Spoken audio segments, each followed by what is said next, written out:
Yeah, hail soju. Okay. I like it because it's I cold. haven't tried it. Oh, So if you hi drink it, Kamira. hi, hello. Hi. Actually, you are talking about soju, and I just, wanted to chip in. Chip in. I know. I like soju as well. You know, guys, what? This is turned Oh, out into a girls talk.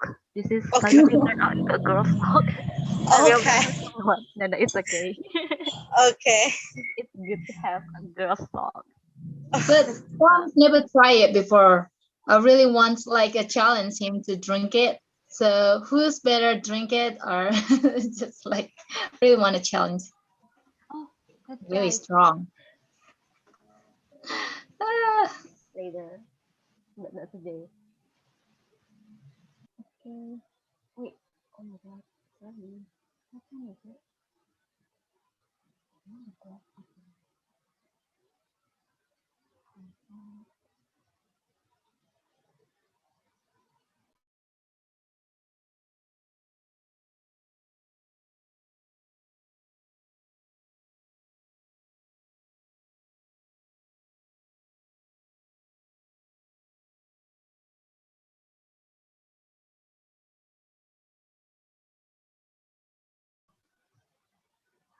Oh my god.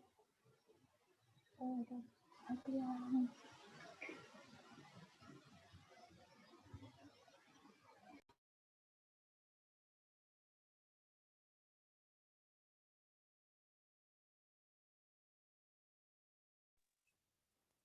Hello everyone.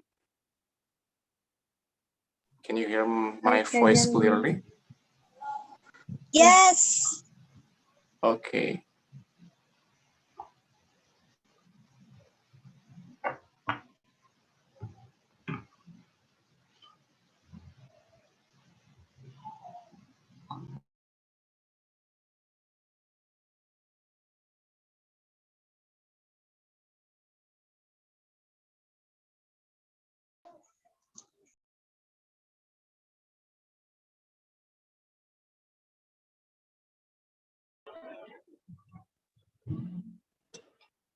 Okay, ladies and gentlemen, please welcome in Ruang International Talk Show Special Edition Travel Around the World Series 2. And I welcome you all the speakers and all the participants. And also I want to thanks to all the team that who prepare of this event. So I would like to thank you so much.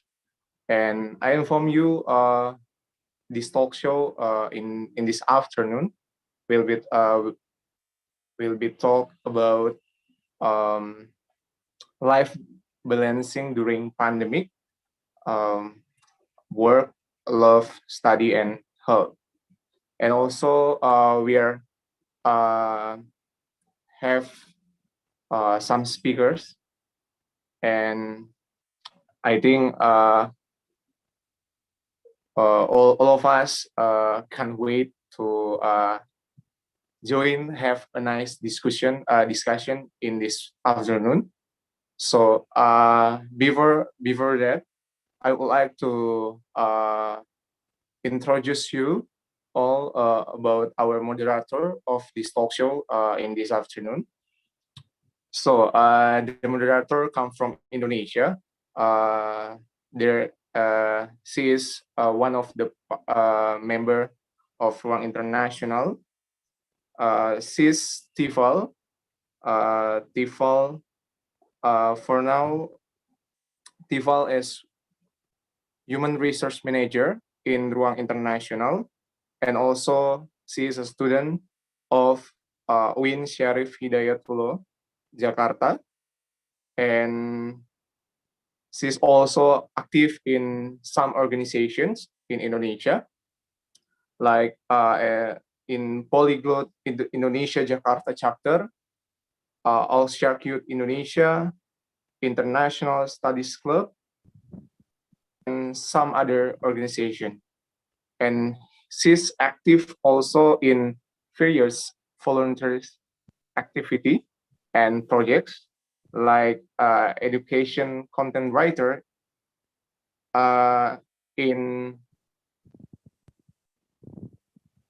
some high school, and also as an English Day ambassador in senior high school, and other related experiences in volunteering and project. So she's also active in Moon experience like as Islamic Republic of Iran delegate of ECOSOC Council with the topic area, and other experience in community and any achievement she's get. So I think we not have time to describe all uh, her achievement. So I would like to invite directly our moderator today, Ms. Tival. Time is yours. Okay, thank you to the MC, Jenny. Well, firstly, I'd like to ask for all participants to kindly turn your camera on and turn your microphone off for the conductivity during the presentation. Okay, good afternoon, ladies and gentlemen. How is your day? I hopefully that happiness will be with you as always. Never forget to thank God for His guidance that we can attend here without any obstacles. Even though we have been facing hard time, pandemic COVID-19, but it's not distraction for us to be more productive, creative, and active, so that we can be here in this Ruang International Travel Talk Show, Volume 2, with them life balancing, love, work, study, and health. Well, let me introduce myself. My name is Tival Shahlabdavyota. I'm called Asfal or Tival.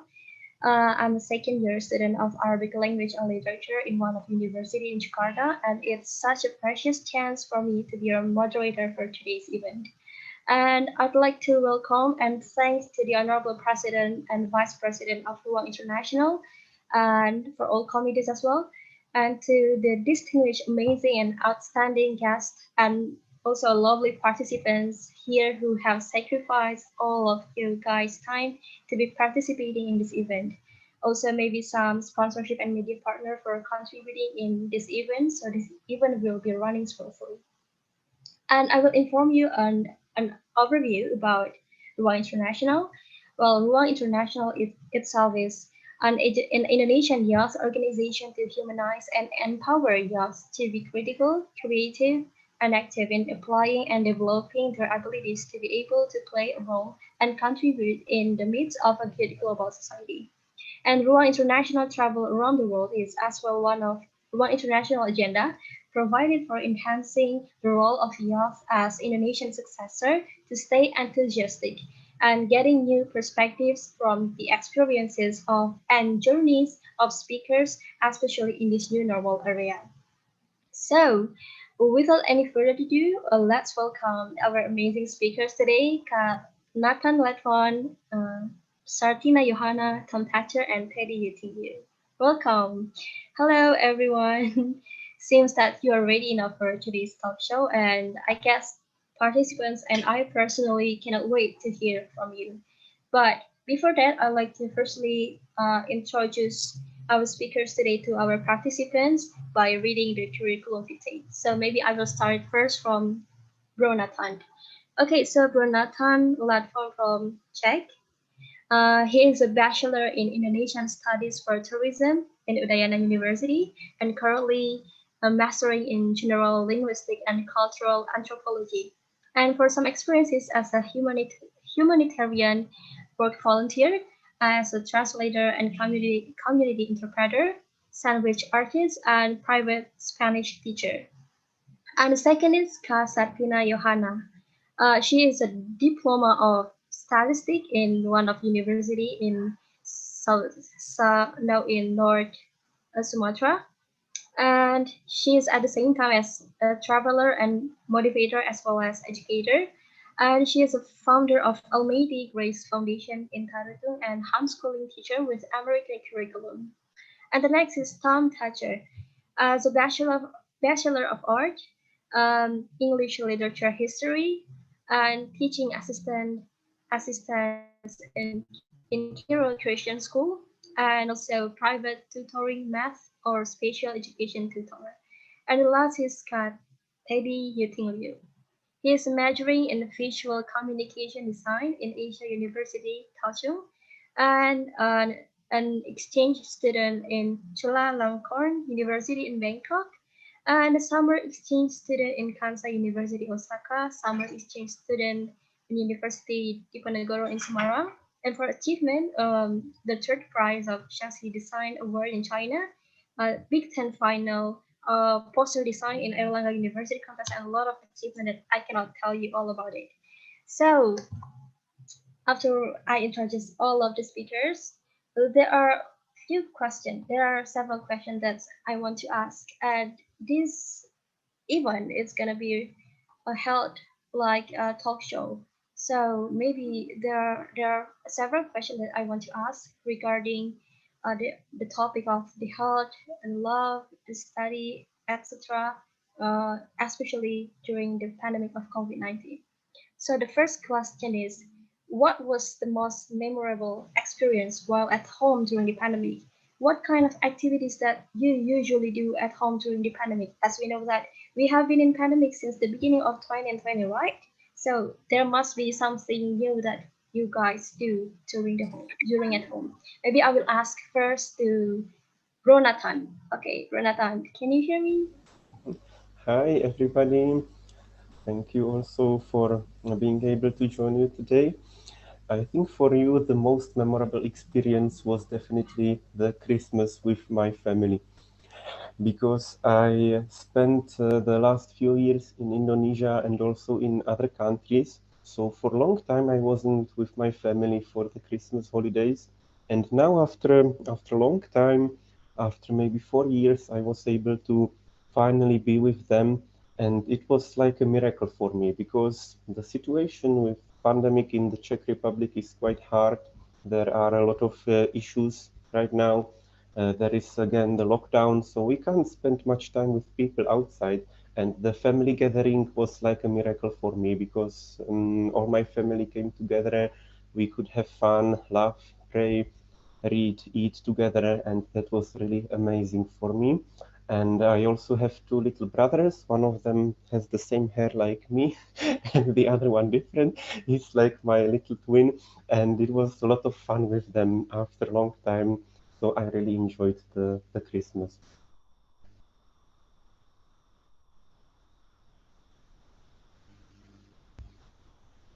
So okay, thank you to Jonathan. So you mostly spend your time with family, right? And as you were spending most of the time at home, like you even have a new haircut at home. Um, yeah, we all suffer the same, especially the male. Like the barber shop is closed, so yeah, we don't have a new haircut. So maybe the next question, the same question, but I will ask to another speaker, maybe to our couple, Australian and Indonesian couple, to Tom and Kak Johanna. So who gonna convey your opinion first, Tom or Kak I'll Johanna? go. Okay, maybe I'll Tom go first. first if that's okay. Thank you. Last year, I work in a school, and our school had removed from classes in person to doing online learning. But one of the students I worked with at the school has Down syndrome, which is a mental disease, so he can't learn by himself.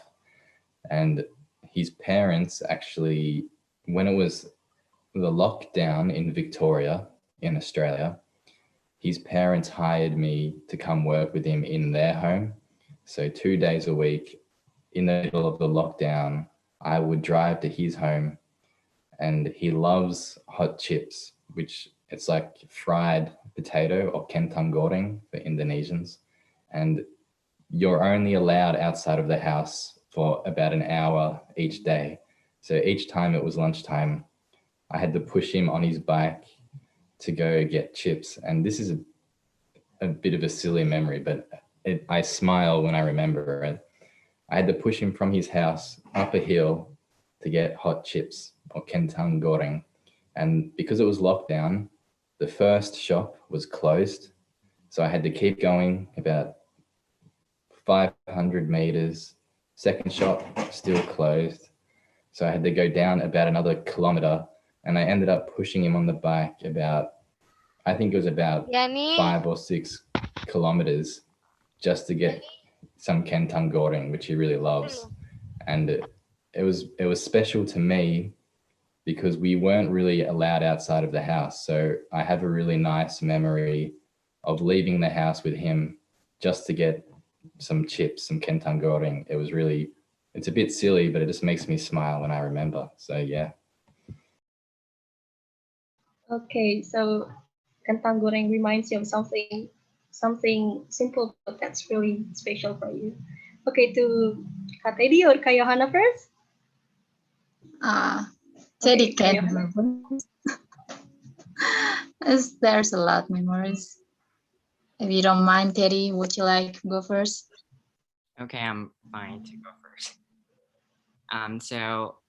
I just graduated from university last year, and I was a student in design college. So in Taiwan, every design students, we are required to participate exhibition, like design exhibition in Taipei. It's like we prepare like almost a year to present our design work, and then there was a competition in Taipei, and like almost every year they have this kind of exhibition, but due to the pandemic, they canceled the exhibition. So it was like we prepared whole year, and then we have no place to display our work. So I still remember that we were thinking how to present our work. So thanks to this pandemic, we opened a website. Yeah, we spent a lot of money to open a website and to upload all of our work, video, everything on that website to present our work. And I think it's quite interesting. Like it's a different way to present the stuff, especially for design industry. And also, we supposed to have commencement, but due to the pandemic, most of the school they cancel it, including our school. But some students they argue about like we really want to have a commencement. So our university come up with a like really interesting idea. I mean, I still remember at the day, like commencement day, I was literally in my bed and then participate the commencement because our commencement was on YouTube channel. It's like live stream. Like there was no one there. They just make a video and then put everyone's name, everyone's pictures on there and then make a video. So I was literally like on my bed and then watching me graduate last year. So it's really funny. Yeah. But even though we didn't have a commencement, but we still have like casual day with all of my classmates, like having a meal together. But yeah, but that's like, I mean, the most interesting thing during the pandemic for me. Okay, so Bro Teddy, it's supposed to be a really productive activities, but because of the pandemic, it all goes online. Like you post your project, all things goes to website, goes online. But it's gonna be really new experience for you because the technology role really helps your activities, right? And the sad things that you cannot celebrate your graduation, it's the same thing to me. Like we only on YouTube while we are laying on bed while watching the graduation. Yeah, that's because of pandemic. But anyway, yeah, we have new experience during the pandemic. Like we can have a lot of fun with our friends on the conference of Zoom or maybe on online social media platform. Yeah. So okay, Kak Teddy, thank you for your opinion. So next to Kak Johanna. Okay, thank you, Tifa. So, uh, I'm really grateful. So, me and Tom, we just decided last year to make AGF. Our foundation is Amadi Grace Foundation. So, it's non-profit yayasan or foundation. It's so sad to see like the kids in here, they don't have a school until now. So we started from April until now is still starting. So we started with free, like all the kids can come in here because I have the American curriculum and Tom is the teacher too. So we teaching with the differently with the game with everything that really different from the school that I got in here. So the kids really love it, and they met Tom before and they're really excited when Tom's coming, and then they know Tom's. It's really like Tom's really good with kids, and also it's been a while. I moved from my parents' house since I was like 16. Now I'm 28, so like this is the time that I'm spending time with my parents again. It's been a year with them, and soon me and Tom's gonna be get married. So is gonna be move up again from my family, my parents. So that's how we're gonna do because we are adult. We're gonna be away from our family, but still gathering. But yeah, two things. So I'm spending time with my parents, and then yeah, I'm spending time with my parents, and then the second one, we got our foundation AGF to helping all the kids because they are precious, like they are so precious and they deserve like a school because it's so sad in Indonesia they can't afford like paying like tutor because it's really low economy. So me and Tom sometimes we spend our saving up to help them because we need to buy the supplies for them. But yeah, we really love that. It's really a moment like we never forget because this pandemic 1 year they don't have a school is really sad until now. But yeah, we love to do that. Thank you. Okay, Kayana. So it's such a really precious thing, exciting thing when you find somebody that you can share a lot in comments, right? And yeah, you find Tom as your fiance and that you're gonna spend your whole life with. And the lucky thing that you have a lot in common is like, wow, it's such a really precious thing that you establish a foundation for people, for especially for the kids in need who cannot afford for the fee for the education. So you kindly open for free for the education because education is really important. Okay, thank you. Thank you so much. That's really great. So we turn to the next question. After that, there are another question. Okay, like as you have a lot of activities at home during the pandemic, like how do you manage your time between your work or study and also maintain your health and other activities such as chatting online with your friends or even with your workers or maybe with your partners, especially for Tom and Kanyo, they are a couple and they have to maintain how to communicate each other during the pandemic. And yeah, and what do you think? What was the change, the change of the lifestyle before and during the pandemic? Like, what something new uh, before and after pandemic? What do you find the change? Whether it's from the way of sports, how to study, working hours, etc., the time of sleep, and tell me the details and how you react it, how you face it. Maybe I will start it from Bro Teddy. Okay, Bro Teddy. Okay. Um, to be honest, like in the beginning, I really have this kind of problem, like how to balance work, study, because as I just mentioned, I just graduated last year, and I wasn't just studying in the school because I'm a person who really like to have like really a lot of work with me. So I was also doing an internship job as a designer in the design company in Bangkok because I was doing my exchange there. So I got some works there. And last year was my final year. So as I mentioned, I have to do the project, and that's really cost of time. Like we spend a lot of time on it, like from day to night.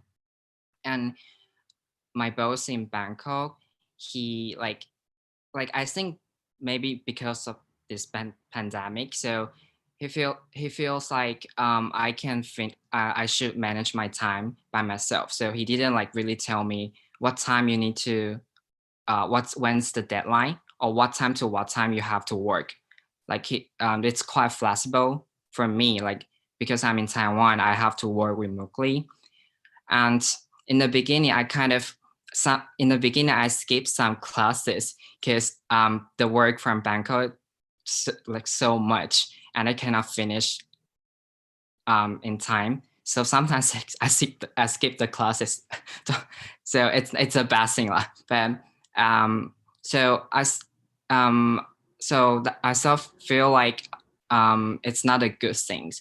It's not a good thing. I have to figure out how to balance my school and my work. And also my body have some problem, like because I have to stay up really late. Because doing the design, it's not like, oh, I'm going to do design and you can you can just immediately draw something or finish a poster, finish a logo. You have to like study a lot. Like the story, like the color, you have to think a lot of things, and then just boom, you have an idea, then you can like make it.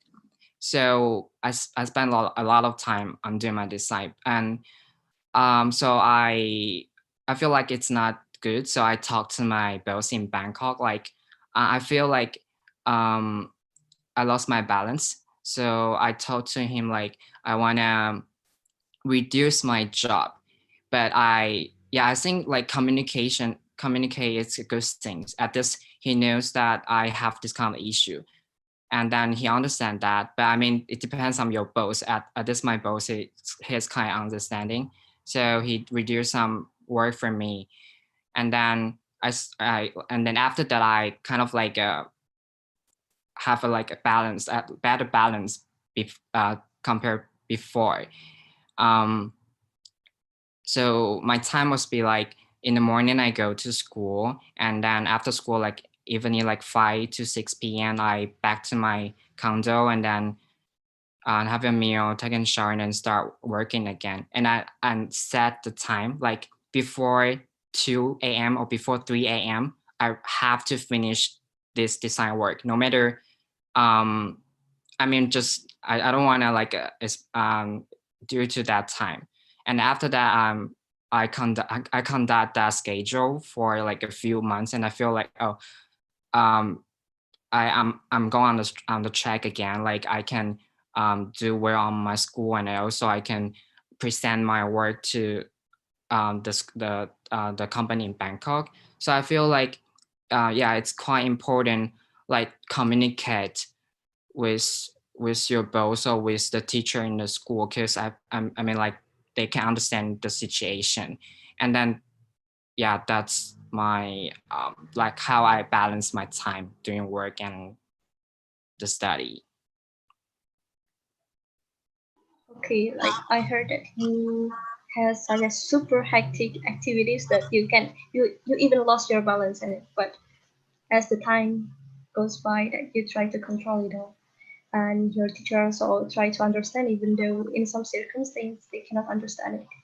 Okay, thank you to Bro Teddy. Maybe the next question goes to Jonathan. Okay, Jonathan. Mhm. Thank you, Teddy, for sharing what you said. And I think your experience, from what I heard, is not far from some of my friends that were in quite similar situations. And I believe really this is a very challenging thing when there is such a change suddenly, and then we have to figure out how to handle the things, how to make the balance, how to keep going and doing the things that we like and that we work on. On the other hand, I think for me, my experience was quite different. Maybe because I already spent few years, as I said before, studying abroad. I was in Indonesia, so even at that time, I spent quite a lot of time in front of the computer or a phone screen, communicating with my family, with my friends, and also sometimes managing the issues of my home university back in Europe. So so I think for me, I was kind of used to it to spend a lot of time with the devices and with just being online most of the time.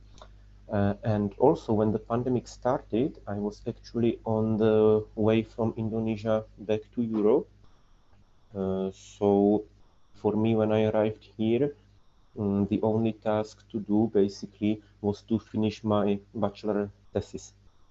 And for this, the best thing you can have is a silent room with a good internet connection and laptop to have the time to work on it.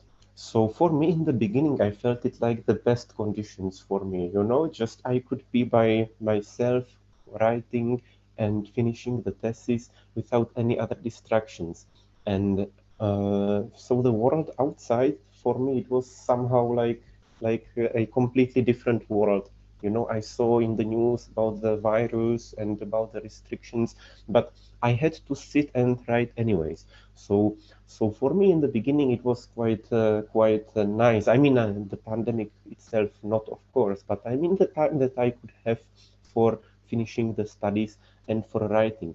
But then, when it became longer, and when it became, I think now it's been more than 1 year, I also had what we can call a crisis because I still lived in a dormitory alone. And after the thesis was finished, sometimes it became very annoying for me because everything was online. The studies, the communication with friends and family, even my family, because I lived in another city in my campus place, and it was quite tough, I think, for me that time. And in the end of that, I even got a job online, but now I can say I'm very thankful for it because I decided to move back to my family, and this is the most important point for me. This helped me a lot. Before, I spent really long time in the dorm, just alone in the room, and communicating by phone with people. But now, these days, I'm back here in the house of my family, and yes, I still study online. I study an Indonesian university, Universitas Diponegoro di Kota Semarang, uh, and I also work online. But I decided to change my routine. I do some different daily activities. We can say maybe we can get into that later more. But what helps me most is really spending time with my family. So between the classes, between the work, I just go to different room. I spend time with them. I laugh, and this helps me really a lot. I think that's maybe all from my side for now, and maybe later we can discuss more how exactly I do it.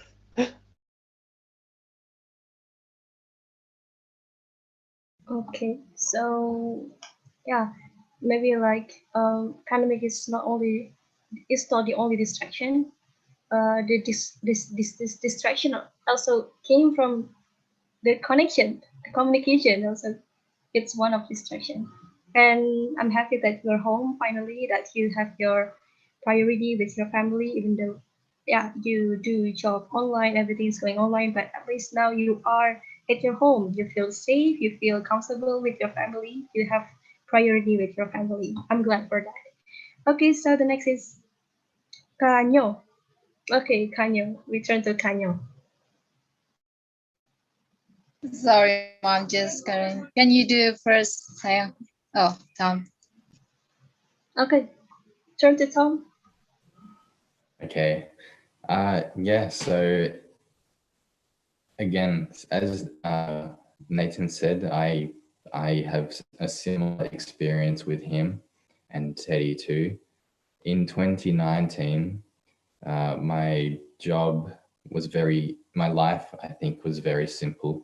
And I had my job at a school as an assistant teacher, and I had a bit of time to study, and everything was tracking quite nicely until the pandemic hit. And in Australia, it really was almost exactly a year ago that we started taking it very seriously. It was right in the middle of March 2020, where our schools went into lockdown and our whole state and really our whole country, all of Australia, went into lockdown.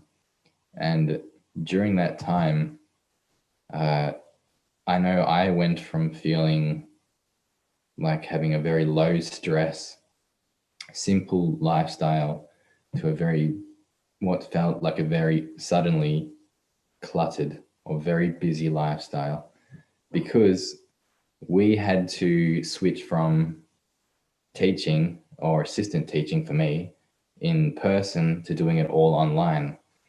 And I'm not a teacher, I'm an assistant teacher. Because of that, my schedule was very flexible. So when we were working online, I was actually allowed to work whenever I felt like it, as long as I had to work 15 hours a week. But as long as I worked 15 hours, it didn't matter if I started work at 6:30 in the morning and finished at 12:30. And even though that I thought that is what I would do. I thought I'd wake up really early, I'd start my work at 6 o'clock, and then I'd finish really early and just relax in the afternoon. And I thought that sounds really good to me. But working for 5 hours straight on a computer, it wasn't good. My brain felt I felt very fatigued, even though I hadn't been moving or exercising. It was mental. And I know that's another question, so I won't go too much into that. But I also felt I needed to take a lot more breaks. So balancing for me was really dependent upon actually allowing myself to have, just go to my room and watch Netflix for 1 hour, because I need 1 hour for my brain to just relax. Or even better, go for a walk to the beach.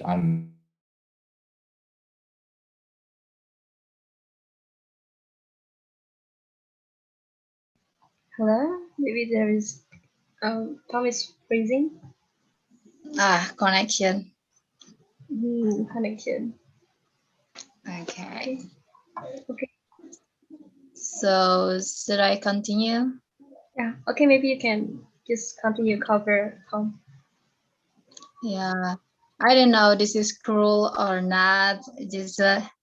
I just like feel like pandemic something like a bless for me. I gained my weight.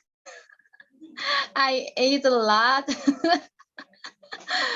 And then, well, since you're thinking like pandemic, you need to eat something healthy. You need to eat a lot. Better to eat something instead like your body, like your, you need vitamins. So I ate a lot, especially next to my family. So this is a chance for me, but too much screen. And to be honest, I got my own business, non-profit, non-business, but it just really a little bit stress for me, because I need to thinking about, what's next for the kids, so they're not really boring with the same teaching, and what game I need to make something new.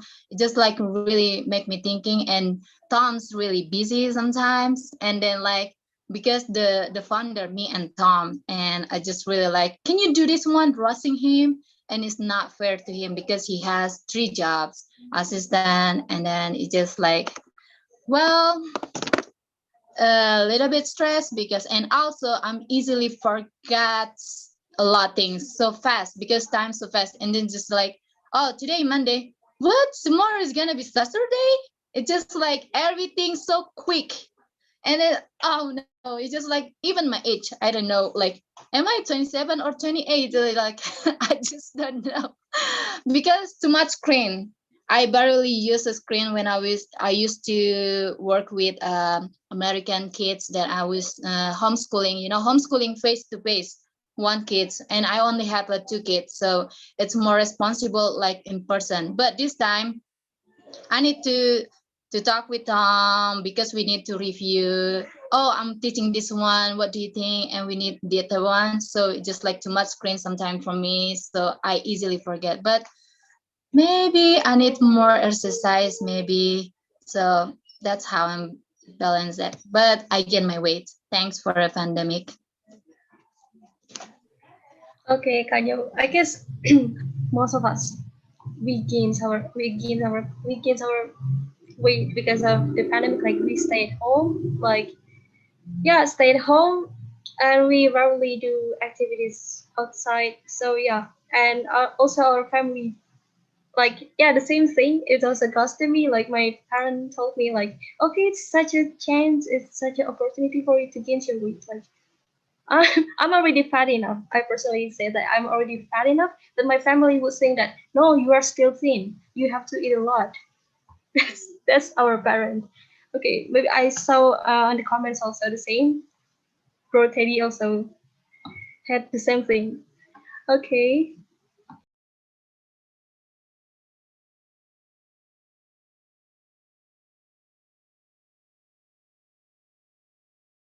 And also, it's only me that thinking this is the only one dream that came true. It's only me, or is anyone the same like me? I guess so.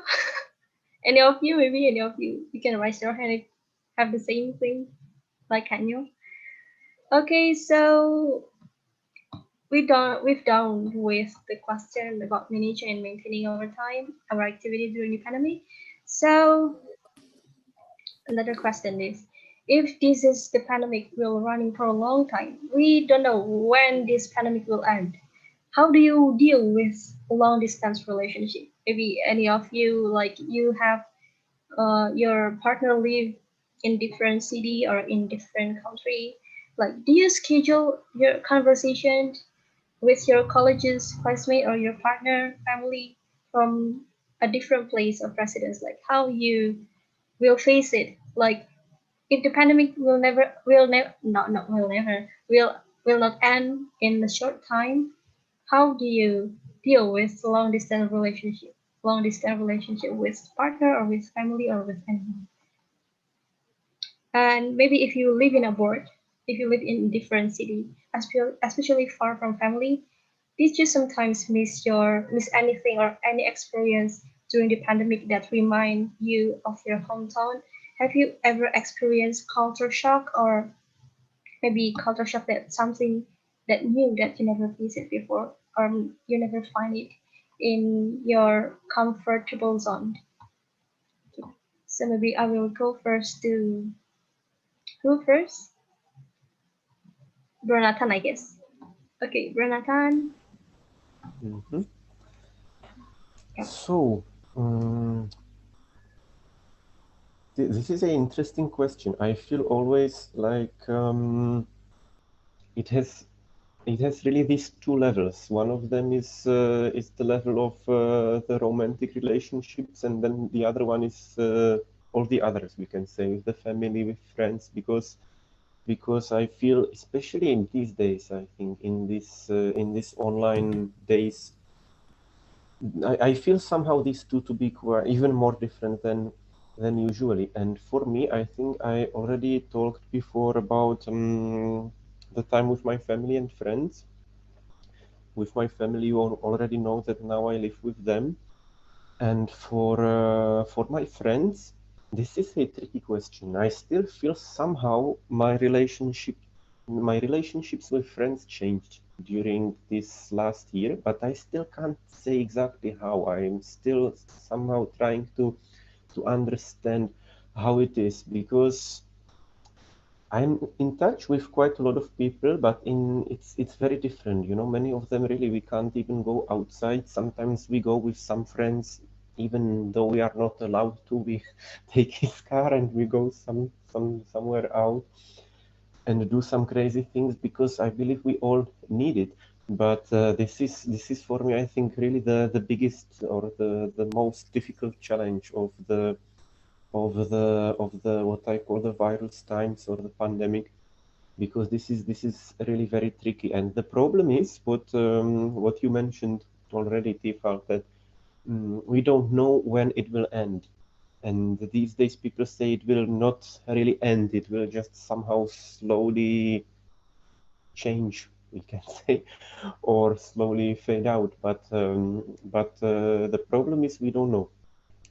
And then for the level of the romantic relationships, there is a woman that I want to marry, and she is from another culture, from another country, and she's even from another continent. And this, of course, is not changed by the pandemic. So for us, I can say we were used to it even before that we are in different places. So already before that, we had some kind of practice, we can say, and we were used to it. So we know how to communicate online because the distance between us is really many thousand kilometers or even miles if you want to use, if you prefer to use these. Well, because we are from very different cultures also, in the beginning, maybe, I mean, not in the beginning of the pandemic, but in the beginning of the relationship, it was a challenge for us to learn how to deal with the time, because here in Europe, we are usually very organized, especially my nation, the Czechs, we can say the Germans also, and others. We tend to be very organized people, we like to know exactly always what the plan is and how to do things, and even the communication online. While for the woman that I want to marry, her culture is very freestyle in this. And in the beginning, this was the culture shock for us. But I think after some time, praise God, we learned how to do it. And I can say I really enjoy this freestyle sometimes even more than my organized culture here. And I enjoy this. I enjoy the spontaneous way of doing things, and it brings some light and some smile and some happiness and joy more into my life, when there is this everything online, the studies, the job. It is amazing when someone who loves you calls you suddenly without any plan and without organizing it before. This is something I really like. And as I said, it started even before the pandemic, but I am thankful for this because now it proved to be also a good tool for us even in these times which are even more difficult. And in the relationship sphere or area, I believe the most difficult thing or challenging thing right now is the uncertainty that we don't know when it will end, as we said already. But I believe it is also a great opportunity to build trust. I mean, between people in the friendships, in the romantic relationships, and even the trust towards God. Because, um, for example, in my relationship, because we are very far, really we don't know when we will see each other again. So it is a challenge, but I believe I can say that we trust God in this, and we know that He can make it possible for us one day, sooner or later.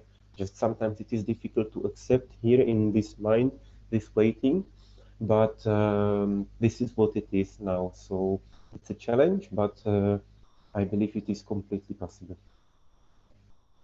Okay. So long distance relationship is such a challenge, especially during the pandemic, and especially like you live in different country, even different continent, and it's gonna be really hard for you to meet each other, especially during the pandemic. Like everything is going to be locked down, but you're like you feel lucky that you can communicate through the social media that support your communication. And yeah, as I heard that in Czech, it's the culture is like everything is managed well. even every little things is really managed well. And you kind of shock, you feel something different, or where it is different from your culture. Like it's really sudden, like it's really flexible, and you finally can pass it. You finally used to be with it. Like everything just goes sudden and just goes just go with it. Just yeah, just go sudden, just flexible. Everything just go flexible. Okay, thank you from Nathan. So the next is maybe from uh Johanna, or maybe from Teddy. Any of you? Yeah. Okay. Okay, go Go first. It's a bit ahead. Go confusing. ahead. So which one? Which one? Okay, I'm gonna be like me and Tom. I'm gonna be speaker from Tom too as well. So this is like a pandemic really teach us. I used to a person that really organized because I can make a plan from January until December, and I can make a plan for next year. But this is something that really teach me that God really tell me like, well, you can do whatever you want, even though you planning something, but I have a better plan for you. So this is so many things that out of expectation, because me and Tom, we already booked the ticket and we paid like almost 1,000, just like for a family, because we are Bataknese Indonesian. We're responsible for our relative. So we booked that, and we got a refund for before we the ticket is gonna be next 2 months later, it's gonna be expired, but they just give us not even half price that we pay for them. It's just really like painful. Everything's really out expectation.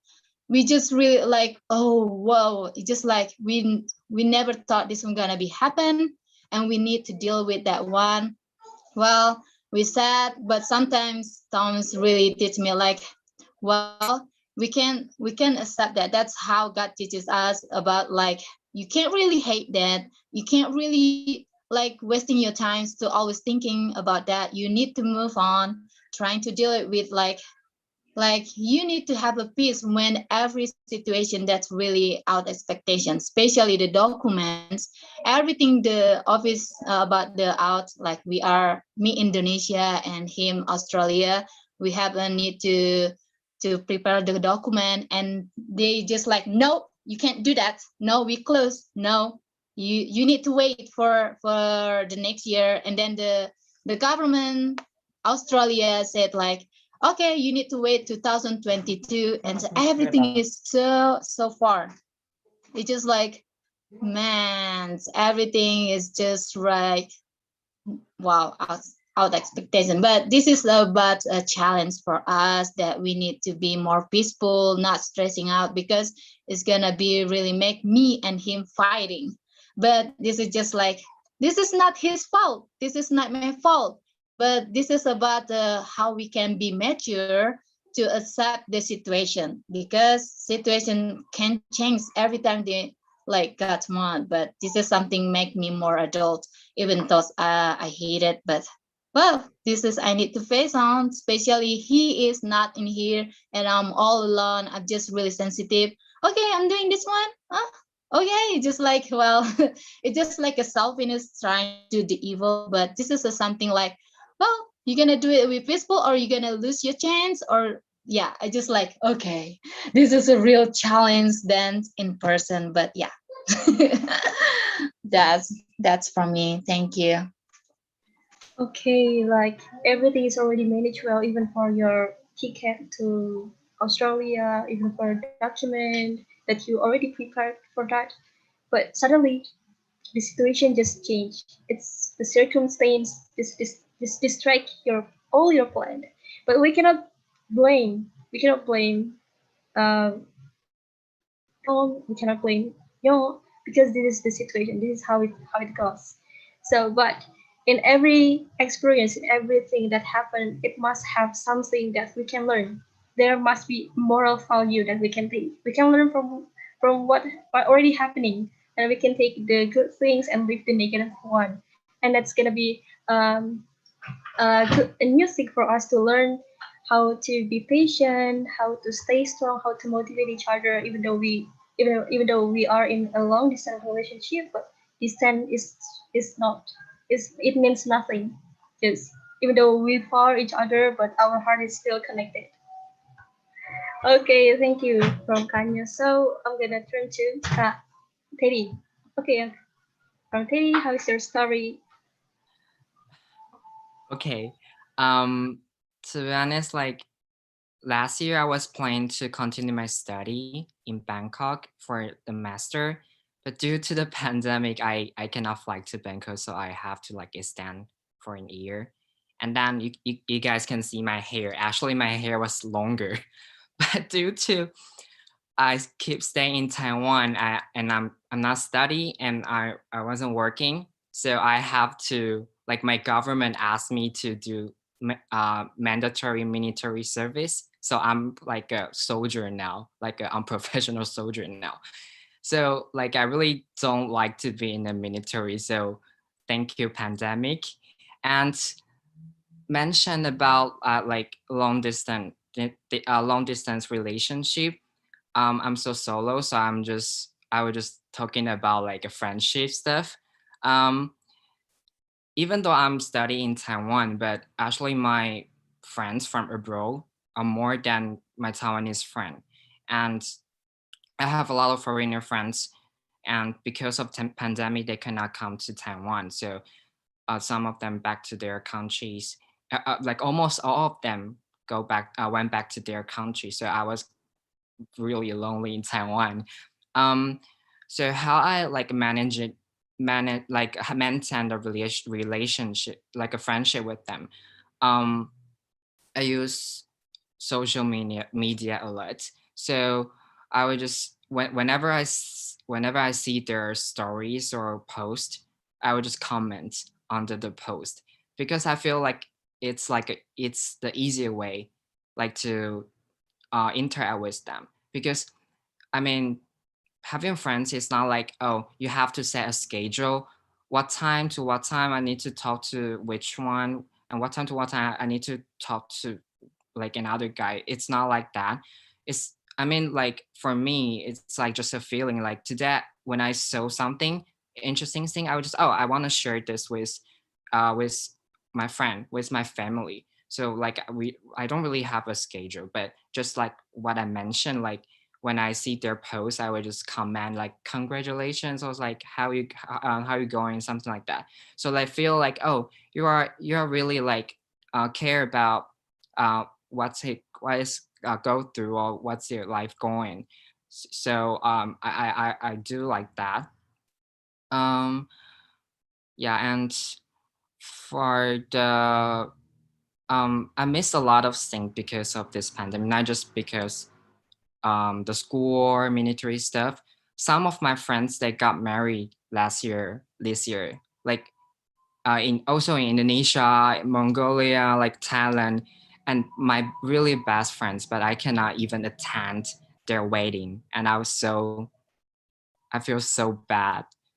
Yeah, like you cannot see your best friend like having the wedding. You just you just check the pictures on Instagram. Yeah, and so I understand Johanna's feeling. So it's really bad, right?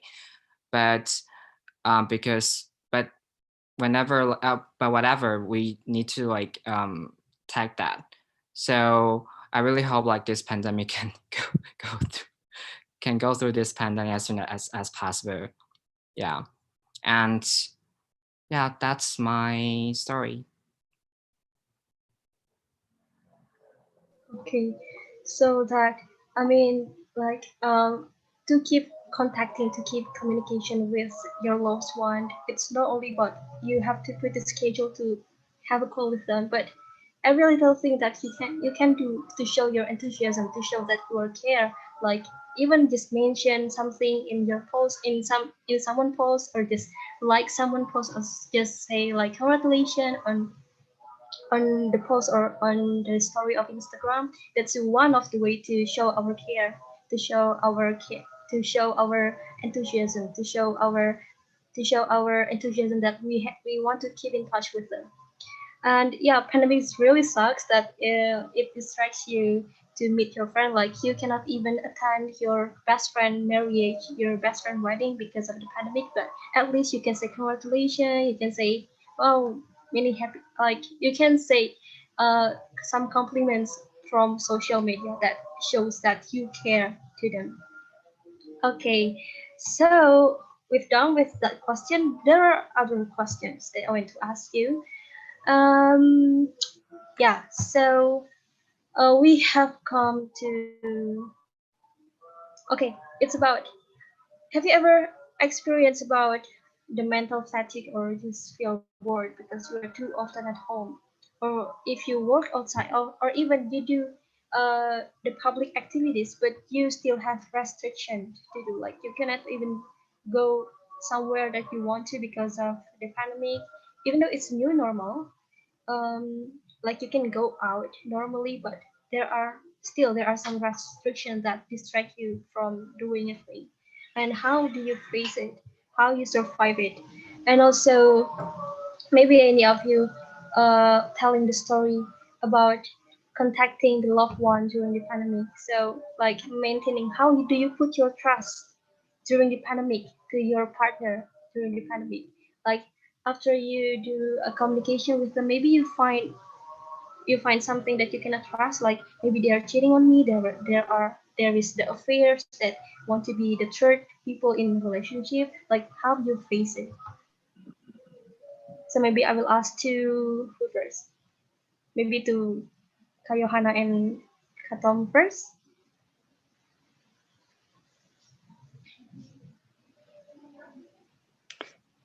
Johanna, can you please go first?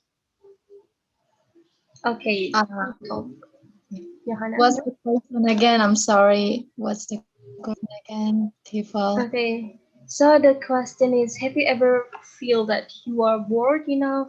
Like, I guess yeah, you feel bored, like you feel like a mental fatigue at home because of being stressed at home.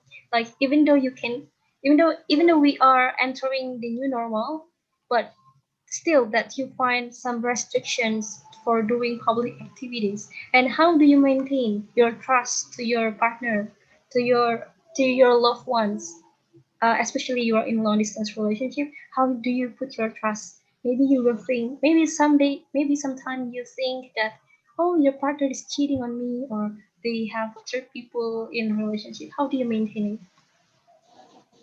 Oh, yeah. During this pandemic, I mean, like in Indonesia, is new normal, but I have so much insecure because like you can't really doing it directly because it's something like you need to do it in the phone from the phone. But sometimes I can out from the partner, like Tom's out from Indonesia, so it's a difference about the story because I just really like demanding, like you don't have a time for me, and then like how can I handle this one? I have a demanding because we have the foundation. It's hard, like communicate, especially the signal. Like now, Tom has a really bad signal right now. So we just like, okay, he just ignore me. He just like doesn't want to talk to me because like the connection the through the phone, it just really make everything mess up sometimes. But it's just like insecure. And also when I'm going to meet my friends, especially like Kak Serta in here, Ingrid, before I meet them, sometimes I just like, am I clear? Am I clean? Like, am I bring something disease? Like, I just really like love them.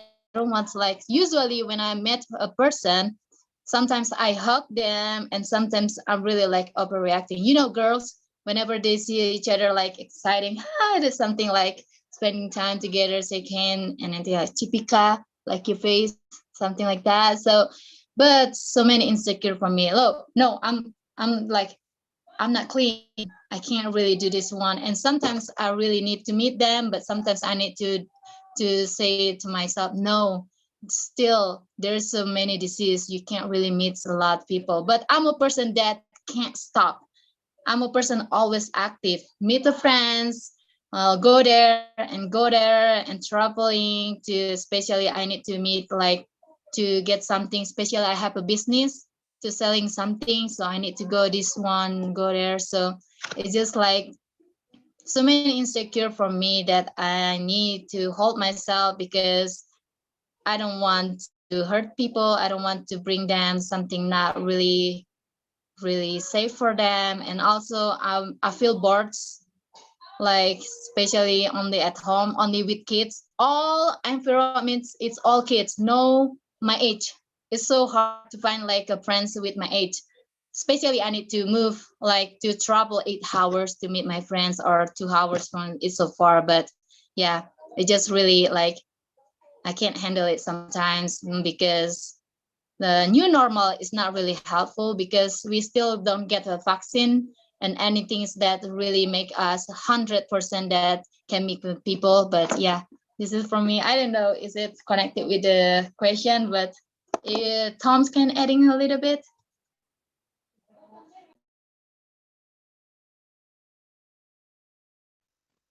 Yeah, so first of all, I'm sorry about my poor connection.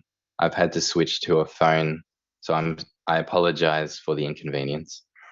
For me,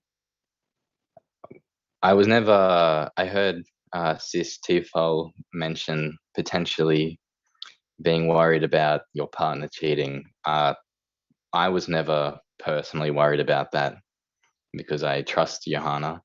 And because we met online before, we met in 2019, so before the pandemic, we were actually somewhat accustomed to an online relationship, which isn't very nice. Real life is much better, but we have to do what we have to do.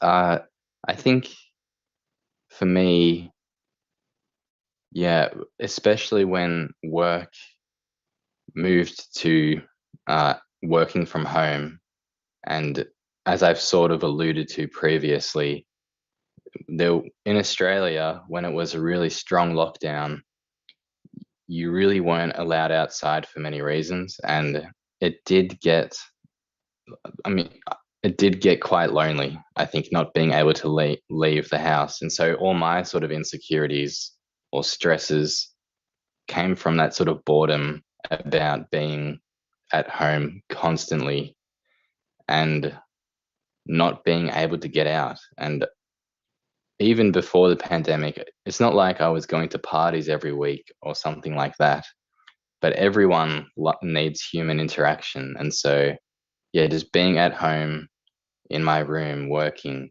or in the lounge room working, it wasn't very good mentally.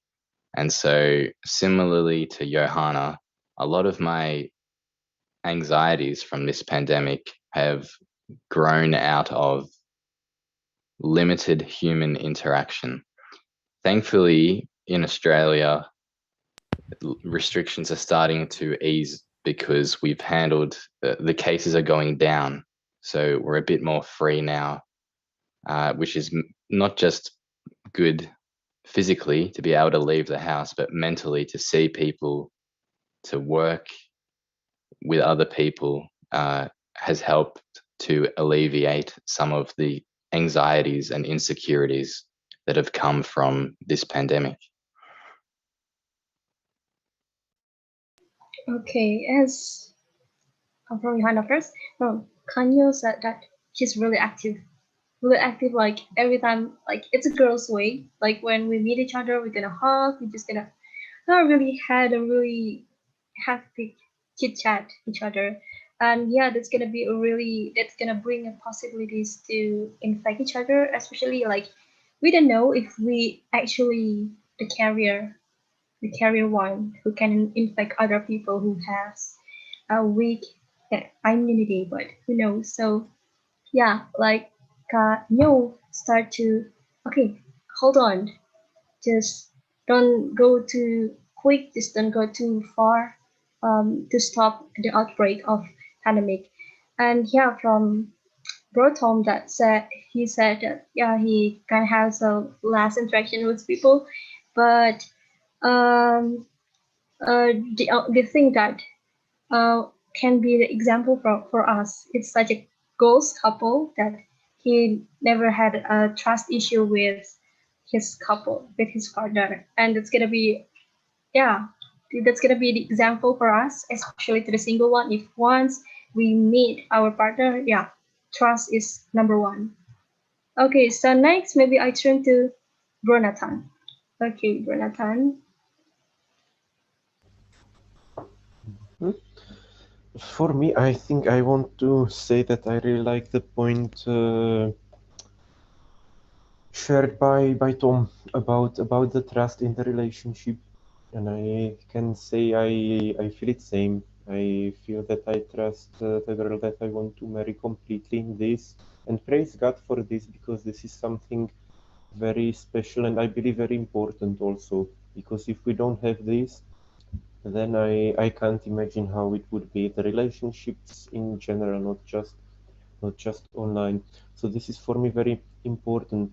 And when it comes to the restrictions, let me say that Czechia, my country right now, it has one of the highest number of the infection cases in the world, and we have these days the strongest lockdown, and we have also still the end of winter season here, which is it can get depressing. Let me say it like this. It can get depressing because this is, by the way, something that also Tom mentioned, very important thing to have, beaches, but we don't have because we don't have sea in here and it's very cold. So imagine you can't really go outside only for some special reasons. If you go outside, it is cold, windy, mostly gray skies, not much sun. And this is I think for me personally the most difficult thing about the pandemic right now, to handle this feeling of, we can't really do anything. For example, I like to go swimming sometimes. I like in winter even to go to sauna, or I like to just sit in restaurant with my friend, have a cup of tea, or many of these normal daily things that we are used to. But now I can't do that. But the great thing is what we sometimes do, me and the girl that I want to marry, we sometimes come up with some crazy ideas, and we try to bring the things that we would normally do offline or directly, we try to bring it to the online environment. So sometimes the ideas are crazy, sometimes they work more, sometimes they work less, but we have a lot of fun in this. So for example, I think last week we tried to go shopping together. Because in her country it is allowed to go outside, so we use the phone, for photos or videos, and we would choose things together. And maybe it's like small things, but actually we spent maybe an hour or two doing this, and it was a lot of fun because we could really. It felt like we are there, We go for shopping, we choose nice things for her this time, and it was fun. It was nice, and I felt like this is what I've been missing here. This is exactly it. This action, this sense of connection with people in different ways, not just through the screen, in the most common sense, and that is the Zoom and other meetings of just usually listening to somebody else. Usually it's just like in the lectures, it's just the lecturer and then the students listening. But I like if there is more action. So this shopping through the phone was amazing. Or even this, what we're doing right now, how we can discuss and involve people from different countries and talk about these matters. It is something that I really enjoy because now I can share, I can also listen to how you experience these things, some of them same, some of them different, in your places, and it is encouraging, it is enriching, it is very, very nice. So thank you for this, what we're doing right now. Okay, yeah. So yeah, the pandemic is such a platform to know each other, to enriching the knowledge. Like we meet each other from different countries, and this is such a chance for us to, okay, like the diversity among us. It's such a chance for us to learn each other, to enrich our knowledge, to know different cultures, to know different people from different background. Yeah, that's like we are doing now. Okay, the next from Bro Teddy. Okay, Bro Teddy. Like because in Taiwan there's no lockdown, so we are allowed to go outside whenever we want. So I don't really feel bored, like because like too often to stay at home because um we don't have this kind of problem like limited go outside, that kind of problem. But as I just mentioned earlier that my class was online, so we didn't have chance to meet the professor and the classmate that often. So sometimes when you like doing online class at home, you easily feel bored because you don't like the interact with the professor and the classmate. It's not that much compared like the class and studying in the classroom. So I would do like that. Like I sometimes invite my friends, like just few friends, to come to my place, and then we would like do the class together. Like they just sit next to me, and we just doing online class together. So like it's feel like at this there's a real person, real people next to you, like to talk with you, not just by the computer. Um, and sometimes I would invite my friends to come to my place, and then we just talk about design, and then we would draw and do some design together at my place to like have some brainstorming together.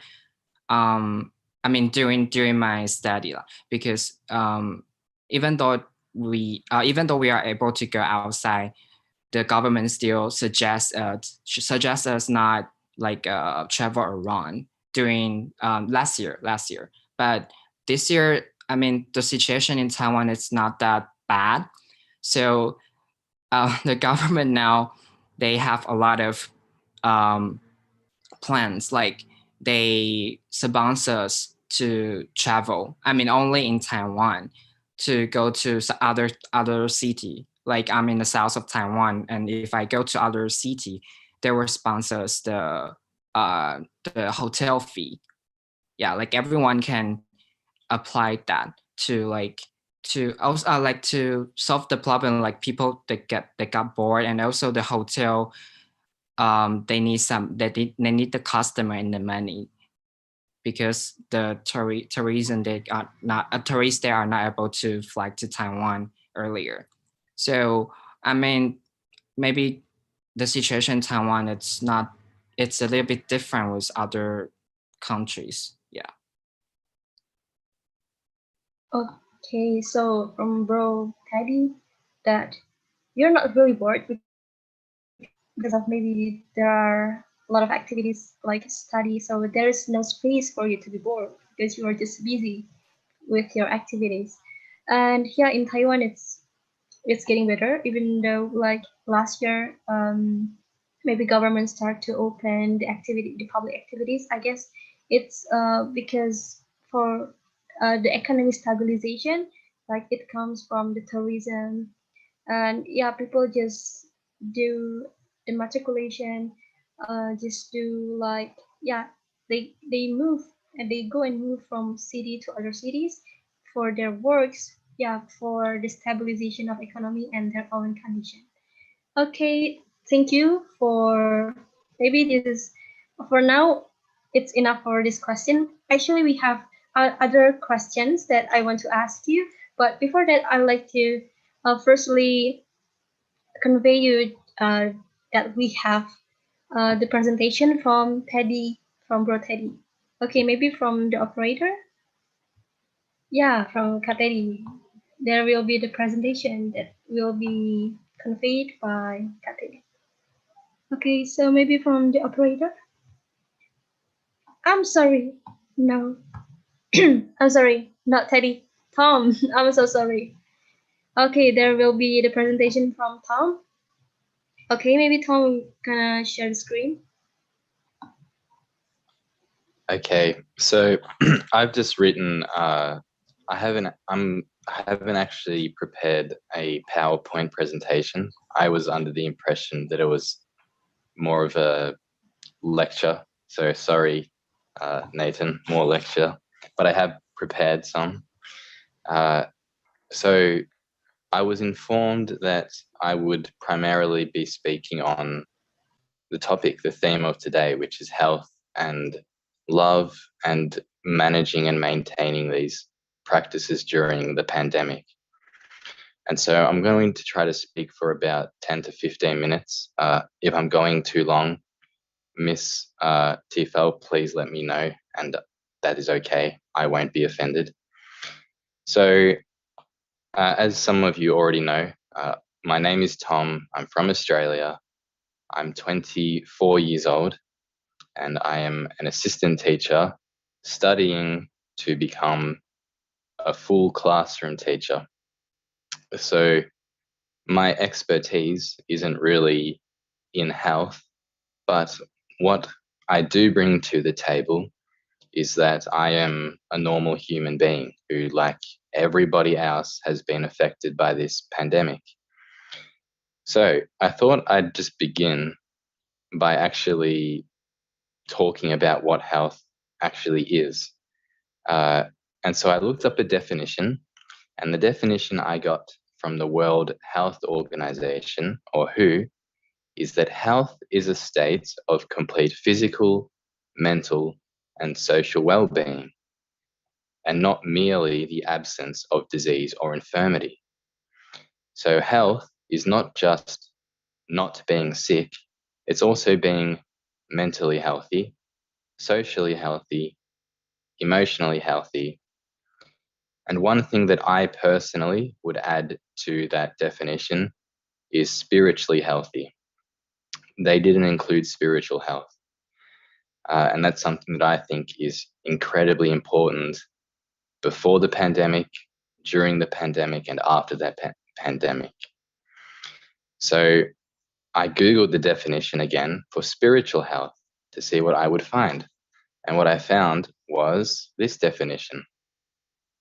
Spiritual health includes a meaningful life, transcendence, and this is a bit academic, actualization of different dimensions and capacities of human beings. So it's a bit of an academic definition, but to me, spiritual health was just about the most important.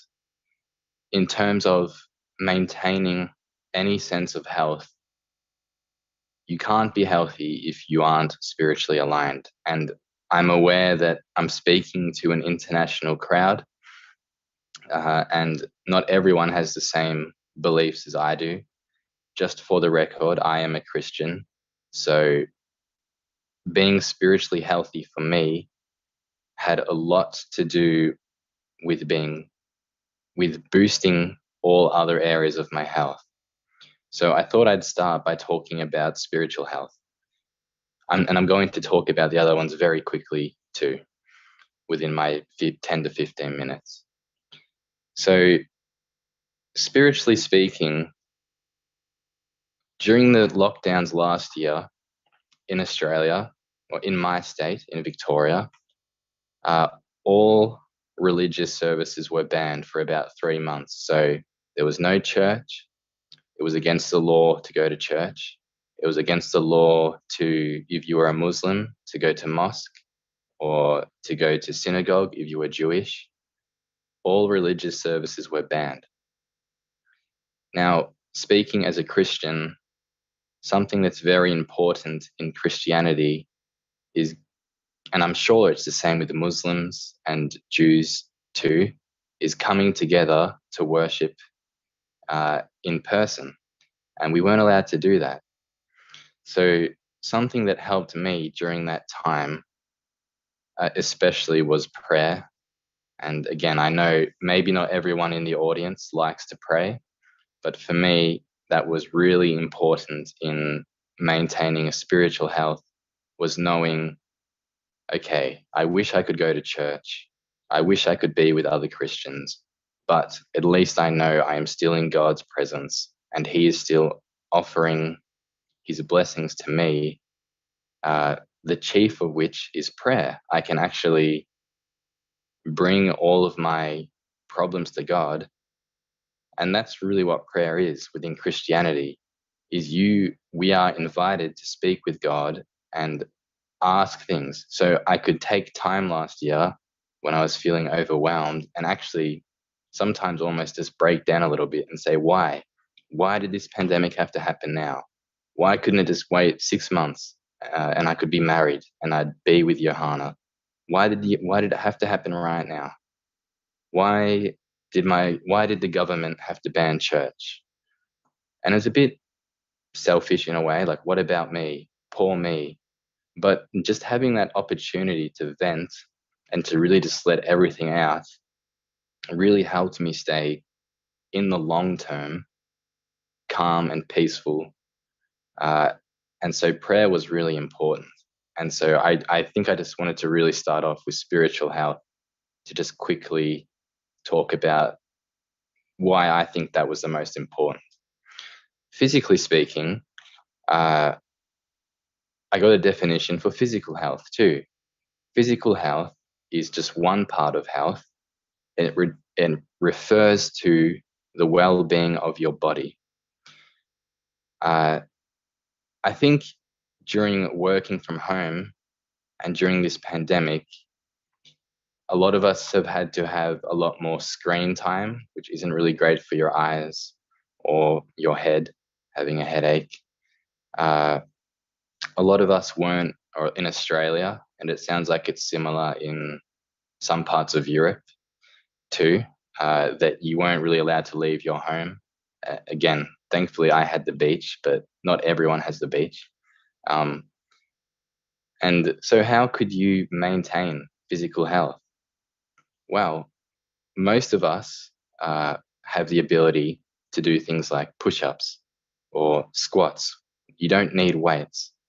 And there's something really important about just being active. I understand that not everyone wants to push themselves to the limit.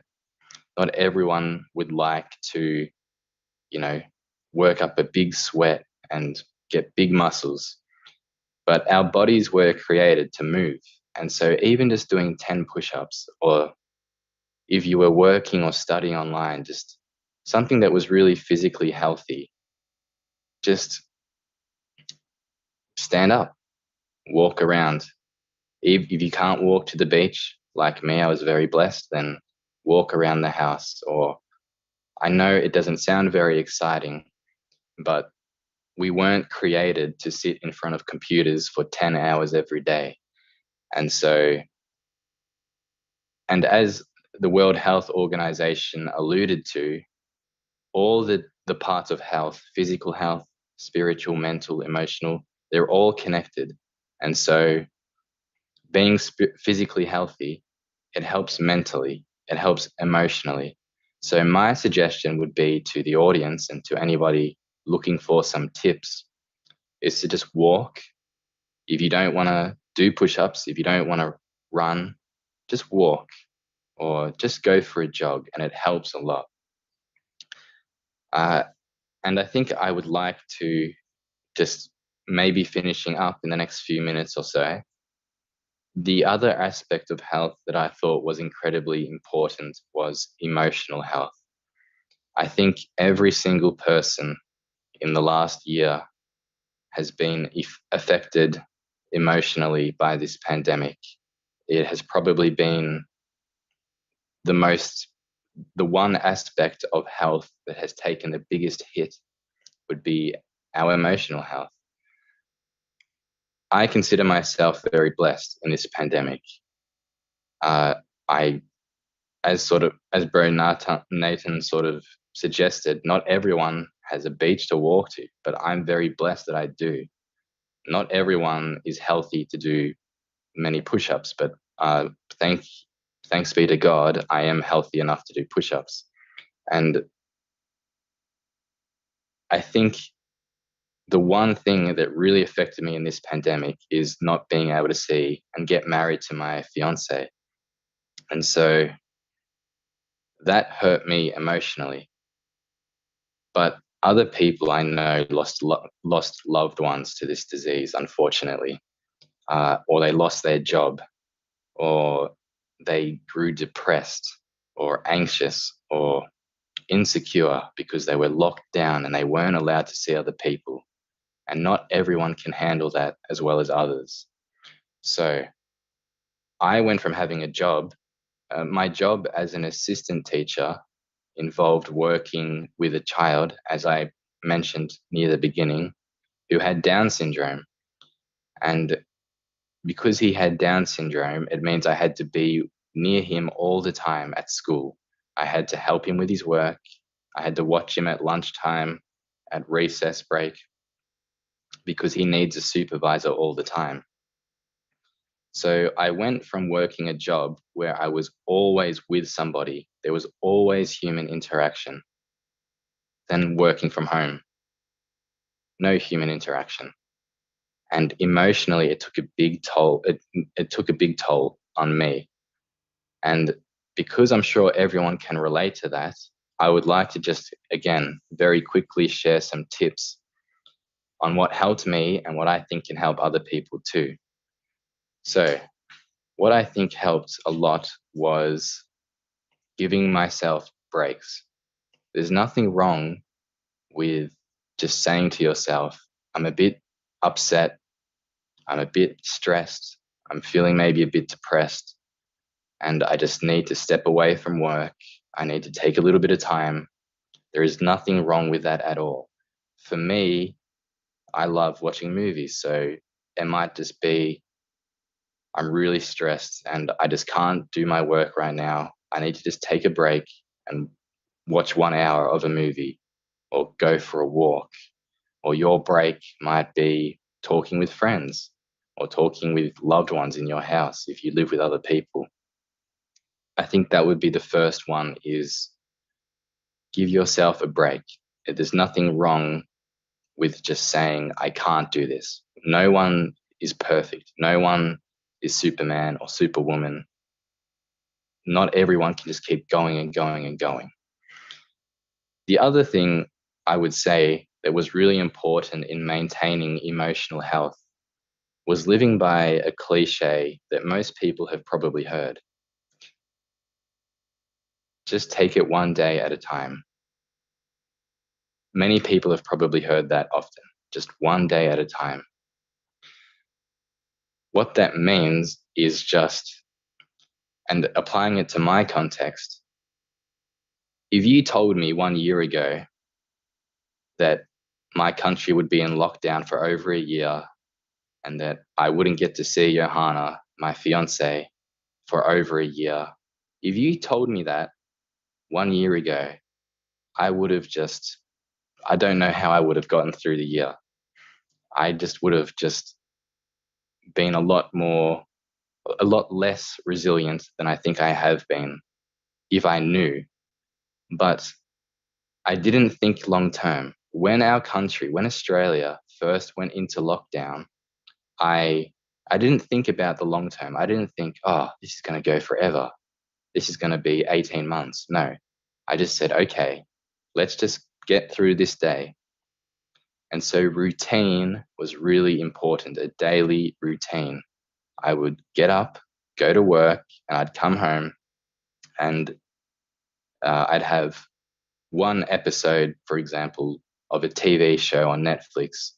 It was like a little reward each day where I could just, when I was feeling stressed and I was feeling a bit emotionally worn out or fatigued, I could just relax and say, it's okay.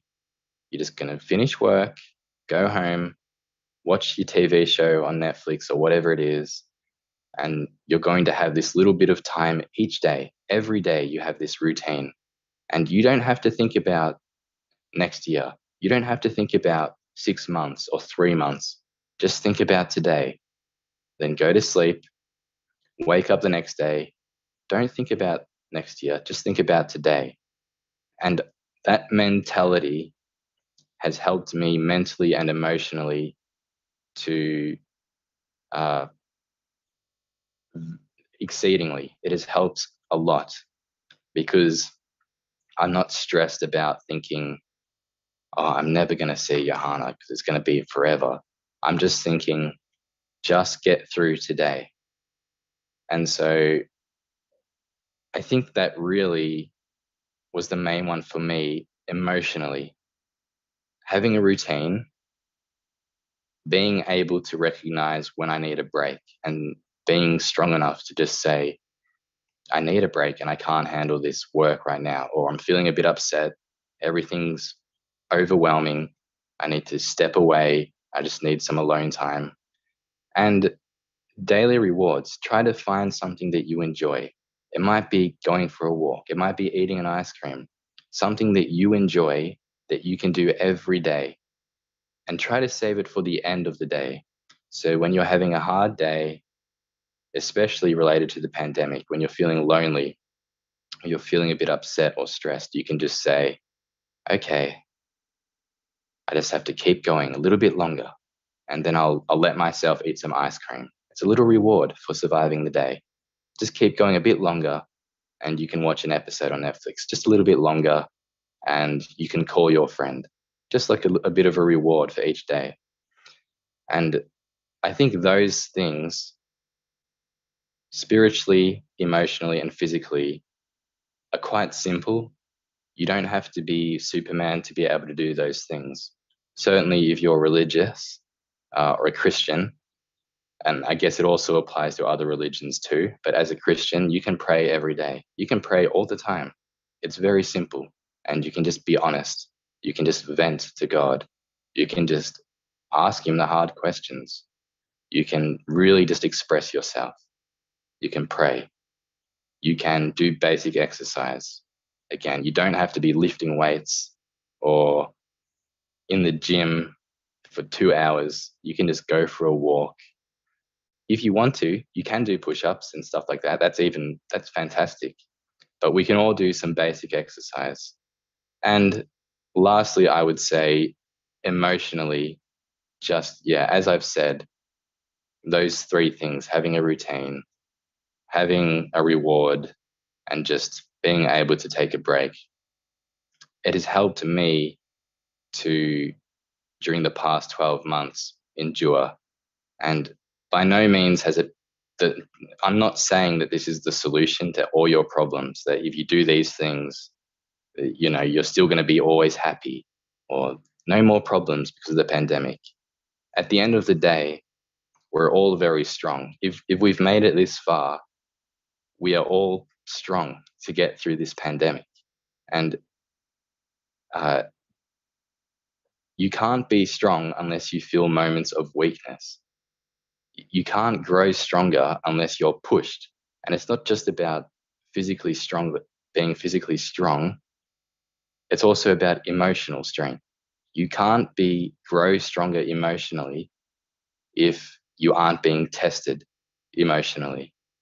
And if you felt upset and sad and anxious in the last 12 months, like I'm sure we all have, use it to grow stronger, to tell yourself, yes, it's okay if I'm feeling sad right now. It's okay if I'm a bit upset, but I can get through this because I've already survived the last year, and I can just survive today, and then I'll focus on tomorrow.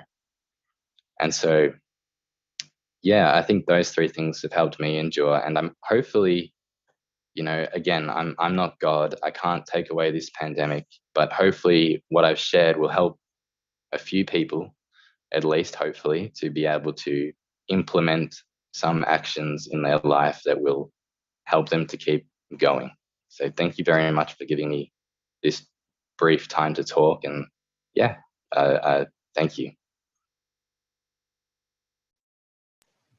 Okay, thank you very much to Bro Tom. That's really motivating us. So, all participants, as we know that we already have an insight about how we survived during the pandemic.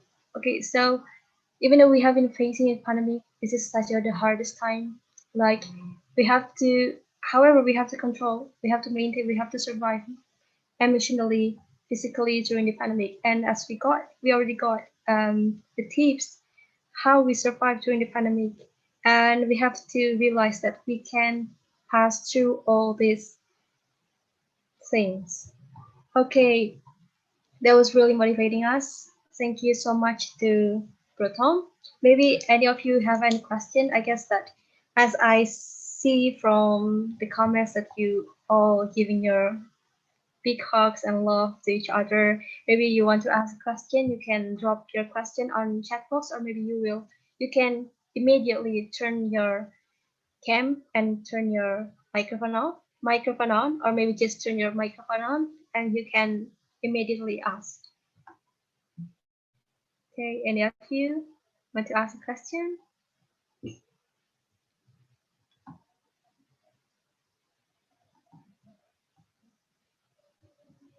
Yo, any of you?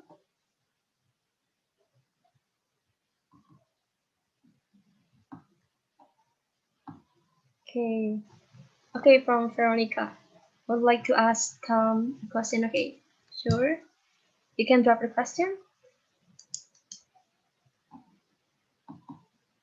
Okay, so there's a question from Veronica.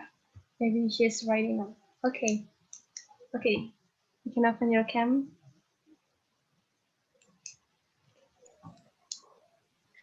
Hello. So I'm Veronica. You can call me Feros. I would love to ask you this question. I joined on this talk show a little bit late, but I heard Johanna talking about. I heard Johanna talking before about her distant relationship with you. So what I'm trying to ask you is this question. I'm a Christian too, and I am in long distance relationship too. So my boyfriend is from Australia too, because I heard you say on here that you're from Australia and you're from Victoria. So my boyfriend is from Australia and he lives in Victoria, and in Frankston, Victoria. So what I want to ask you is this. I do love him so much. So I just think that I can make this relationship work together. But unfortunately that he doesn't believe in what I believe. So he's not a Christian. So I can say that his father was a Christian, but he's not a Christian because of some reasons. But what I'm trying to ask you is this question. I don't know if this question might be considered a little bit sensitive or something like that, but I just want you to tell me about your opinion or something like that. So how do I make my boyfriend realize that God does exist, that God does love him? How do I make him realize like to open his eyes and to open his heart so that he can accept the fact that God does exist? Like we haven't met, but we plan to meet each other after this pandemic COVID-19 gone, after the situation gets better in my country, Indonesia.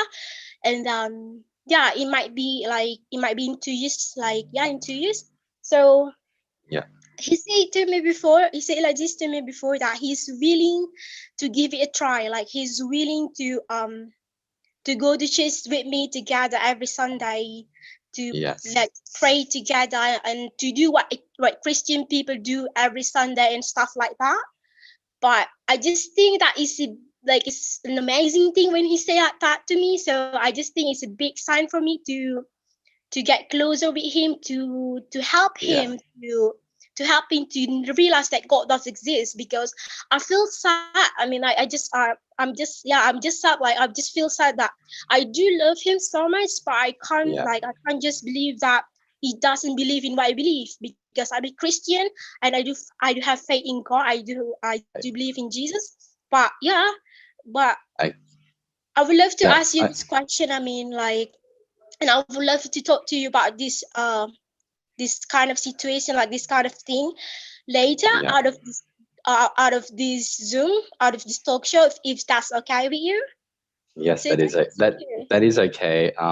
I'll answer very quickly, and yes, you can talk to me after. That's fine, because this episode I think it's more about the pandemic. So I don't want to take too much attention away from that. And I also know that not everybody here is a Christian also. So Yeah, I don't want totally. to turn this to about too much about Christianity, but just quickly, I would say ultimately, no one can decide to be a Christian. It's God who blesses us with faith. And I would say that's something very important before you decide to. I don't know if you're thinking about getting married to him, but that's something very important that you would have to work out before you get married. And if you go to church, which it sounds like you do, definitely bring these feelings to your pastor, because your pastor has been put there by God to guide you with these things. So yeah, I just say talk to your pastor, keep praying for your boyfriend, talk about this before you're married, and yeah, beyond that, feel free to talk to me after this episode. But I'll let the focus go back to the pandemic. But yeah, you can talk to me after. There's no problems. And Frankston, yeah, I know Frankston. It's a beautiful part of Victoria. So Yeah, he said to me that he lives in France in Victoria, but I don't know about that because I haven't been to Australia before. So, but it's I mean, he said to me that it's in Melbourne. Am I right? Okay, so thank you so much for the answer, Tom. I would love to talk to you about this situation, this kind of thing later, if that's okay with you. I mean, I can just how to say this? Like, I can just how do I chat you? I mean, how do I talk to you about this? I mean, you can just I'll put my email address in the chat, and you can copy my email and then send me an email, and then okay. we can go from there. Okay. Thank you for the question. Yeah, that's okay. I mean, thank you so much for that. That's okay.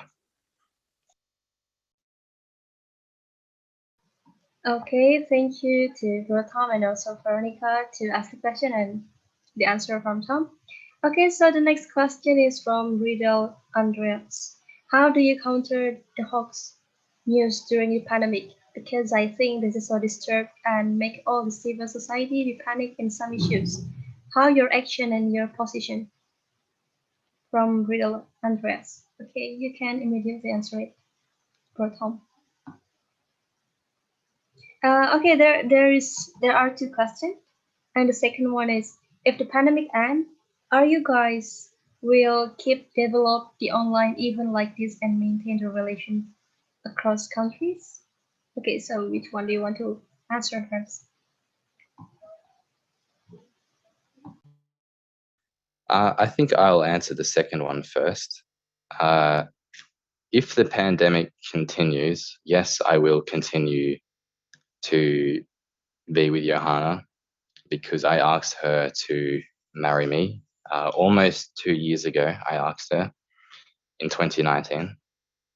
And when I asked her, it was a serious thing. Like any engagement is a serious thing. I fully intended from that moment just to be with her for the rest of my life. And I think this is a bit of a test before we get married, is that, you know, if we can be patient with each other, if we can wait for each other in a long distance relationship during COVID, then I think, well, hopefully this is the hardest thing that's going to happen to us. You know, this has been very hard for our relationship, like everyone else. And hopefully this is the hardest thing that has to happen to us. So I just keep thinking, and I keep telling Johanna too, you know, if we can be patient, if we can survive this pandemic, our relationship, well, then what's going to stop us in the future? So my plans actually are, God willing, to move to Indonesia in May. I have to receive permission from the Australian government, and then I also have to receive permission from Indonesia's government. So it's not certain, but we've been hoping for that one for quite a while now.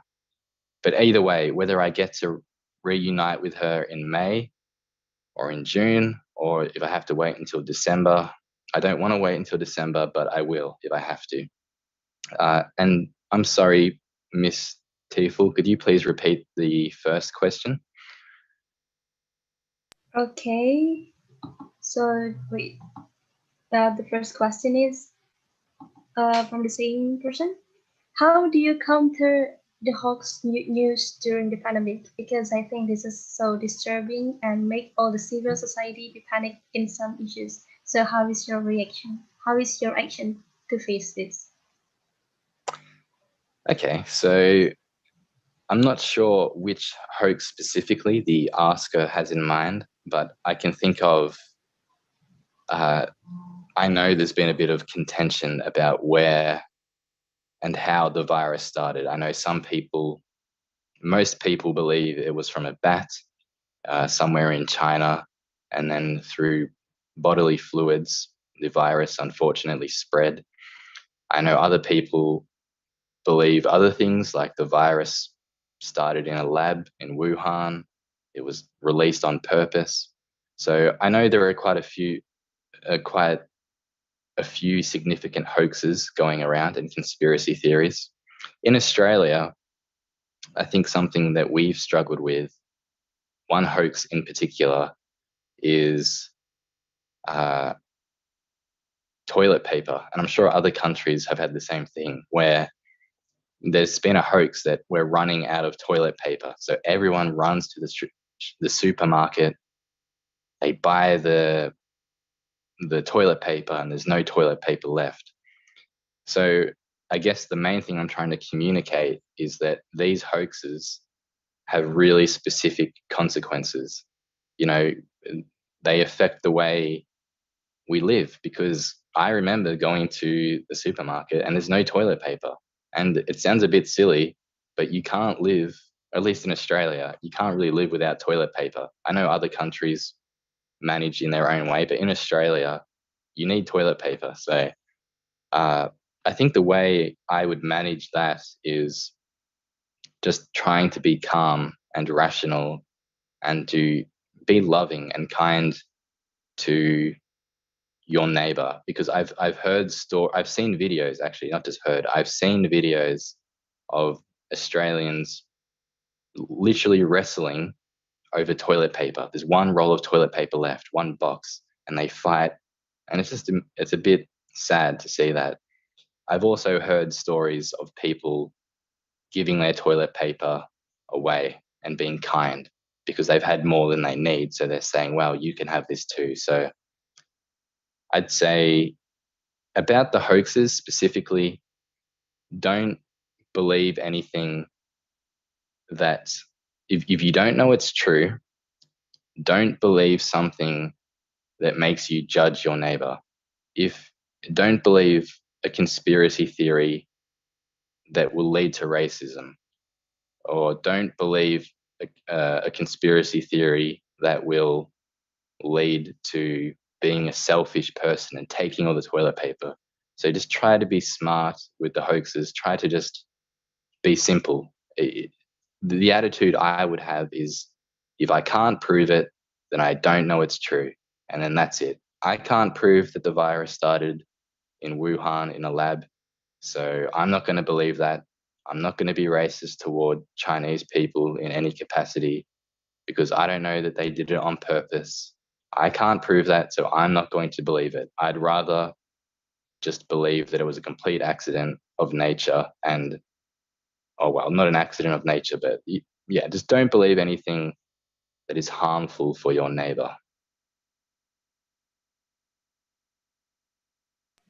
Okay, thank you, Tom. Okay, so is it down? Or for who's that asking? Okay, maybe that's enough. Okay, thank you so much for Bro Tom. We got a message that this topic is very good, but unluckily we have a really limited time to talk about it. But overall, that was really great, and that also gave a new insight for us, for all of us, and that's gonna really motivate us to stay strong during the pandemic. Okay, so Thank you for Bro Tom, and we will return to the question and answer session again. Well, as as we have talked so far about our activities during the quarantine, how do we feel during the quarantine? So, and we already face the new normal, and we already know how is the situation in new normal. Even though we already do public activities, there still be some restrictions for us. So, what the next question is, if the pandemic ends, what the first thing you really want to do? And if the pandemics end, is there any place to go for traveling, and where do you want to go, and what's the reason for it? Okay, so maybe I will go first to which one? One go first. Okay, for Teddy, go ahead. So if this pandemic ended, I definitely would go traveling around because like I haven't been traveling around like almost 2 years because of pandemic. And then um I really want to go to some European country such as Netherlands because there are so many good designs there and so many design centers there. So I kind of want to see how they combine and make design like combine into their life. Yeah, because yeah, there are so many famous design institute and university there. So after this pandemic, I definitely will go there and then to check around. And then I want to like answer like the last question like about uh the hoax news, like fake news in Taiwan. We also have a lot of fake news during this pandemic, and I will just quickly answer this. We have like a fact check center. It's like the government's kind of involved in this center, and that they will check every news, and if there's any incorrect news information, they will post on this on the website, and also they have a Facebook page. So whenever like if I'm questioning about this news, like I don't know, I'm not sure if it's wrong or correct, I would go to that website and check it's real or it's not it or it's just fake news. Yeah.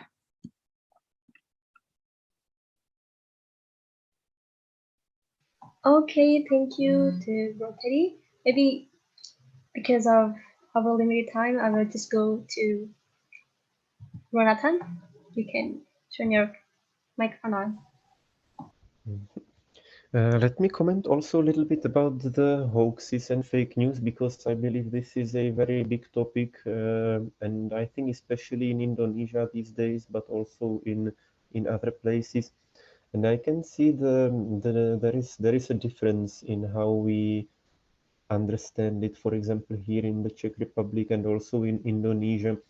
So I believe there are also some pages like on Instagram, also in Indonesia, where the government publishes information about the hoaxes. But you know, sometimes, to be honest, I'm quite surprised that many young people in Indonesia really they believe the news very easily. Like someone shares in social media, maybe because here we don't have it that much. People don't share much such things in social media, and in Indonesia, I know it's very common.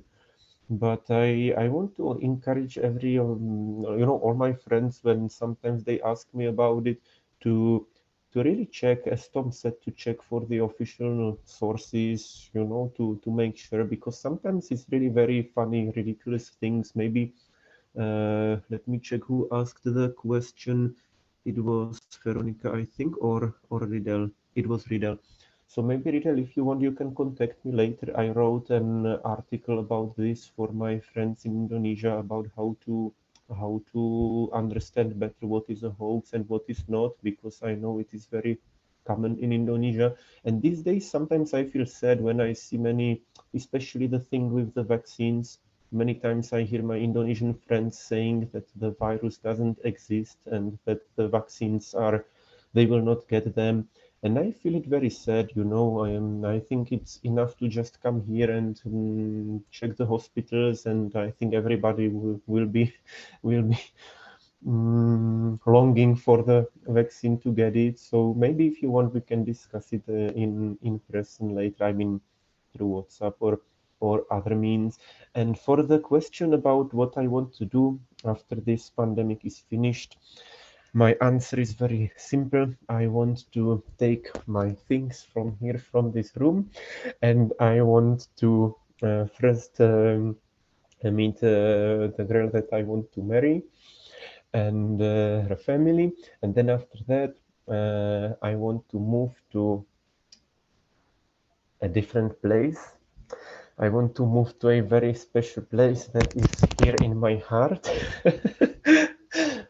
Bangsaku negriku yang kucinta yaitu Indonesia. So I want to move to Indonesia. I think that's all from me for now.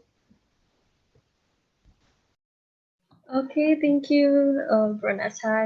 Okay, let's turn to Tom, Katom, and Johanna. Okay, any of you? Who first? Yes, Okay, go, Tom.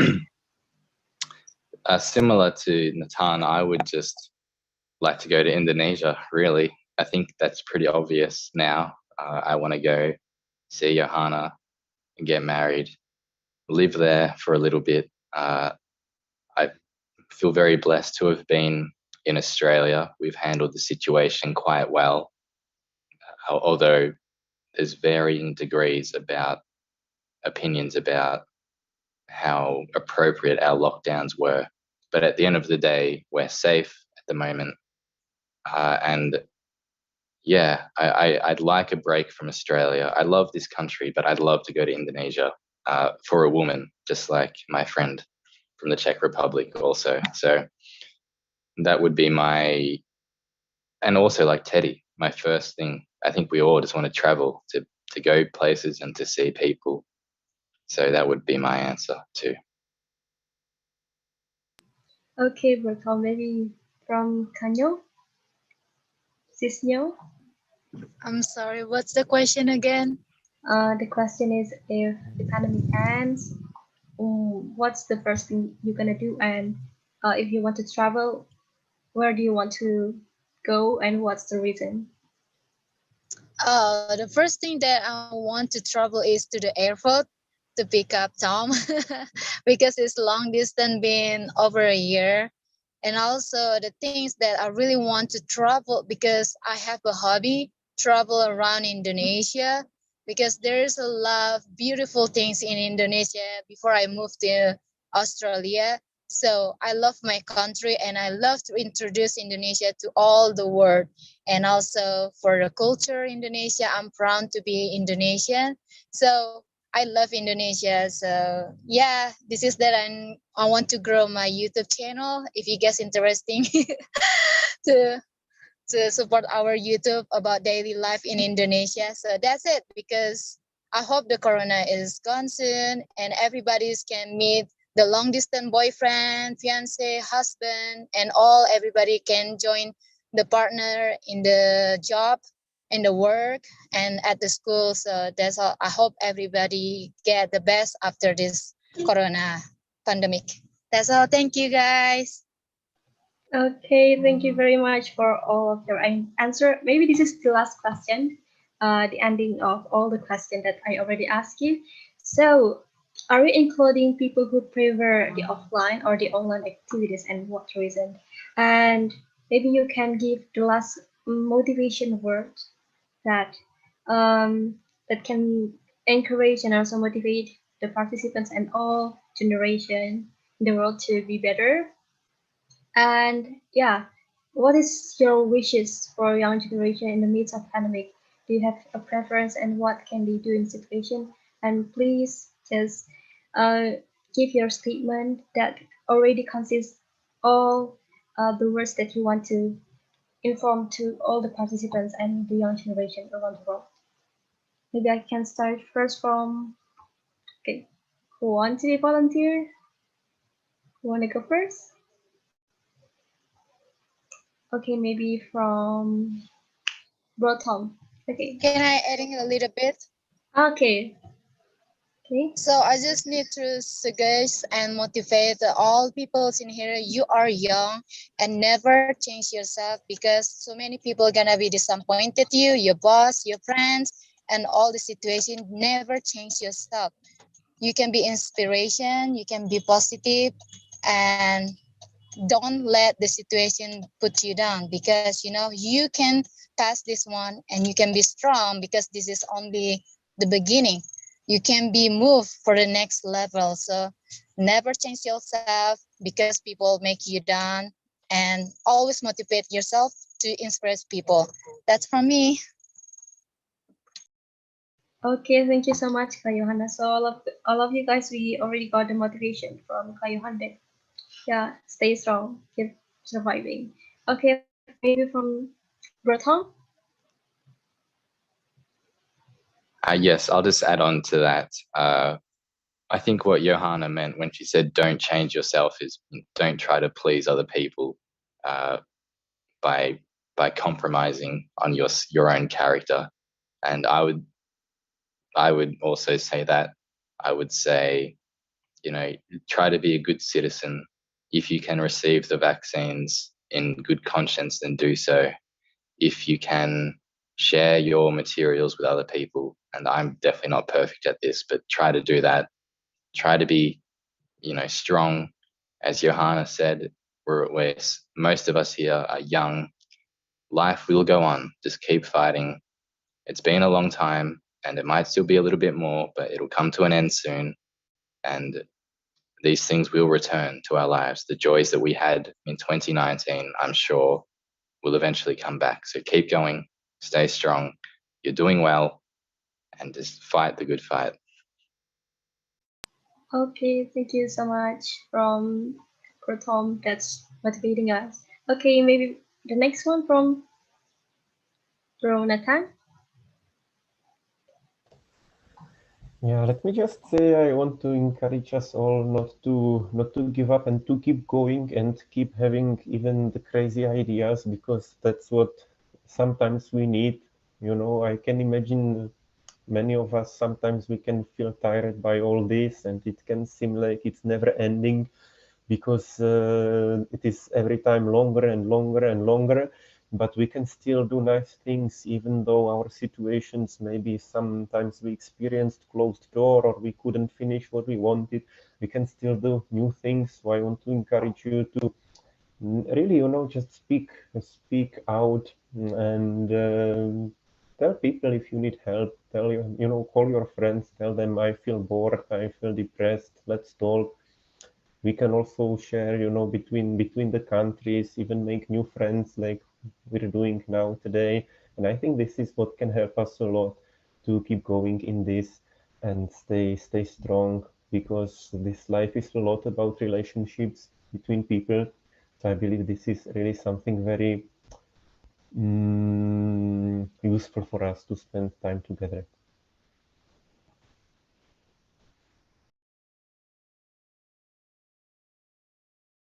Okay, thank you, Nathan. So lastly from Like I always tell myself, like when you really want something, or the universe conspires helping you to achieve it.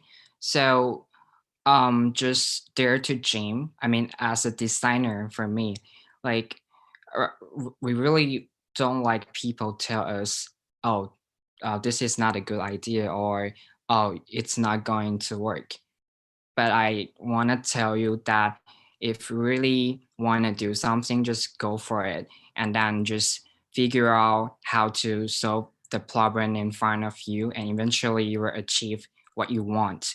No matter um, even though there will be a lot of tough things, and but just just beat them, and then eventually you will get what you want. And then the second thing is like um, because of this pandemic makes me feel like when you do everything, you need to have plan B or even plan C. Because last year I wasn't able to go to study abroad, and I was so disappointed. And so that makes me have that kind of idea, like always have plan B, plan C. Yeah. And take care everyone during this pandemic, because eventually we will get through it. So take care everyone. Okay, thank you, Bro Teddy. So the statement from Bro Teddy is the last session of this Q&A and our talk show.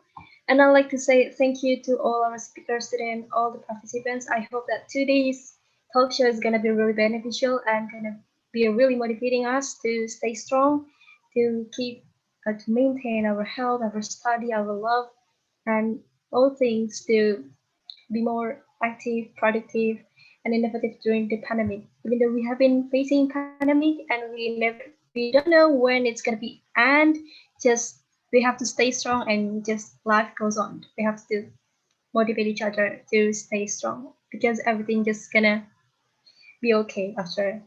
Okay, thank you so much for all the speakers today, our amazing and our outstanding speakers today.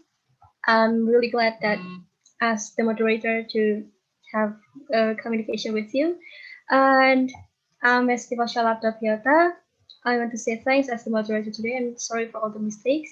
But before that, before we end this session, I'd like to say that we're gonna be moved to the documentation. So for all participants, please turn on your camera because we're gonna have a photo session. Okay, please all participants to turn your cam on.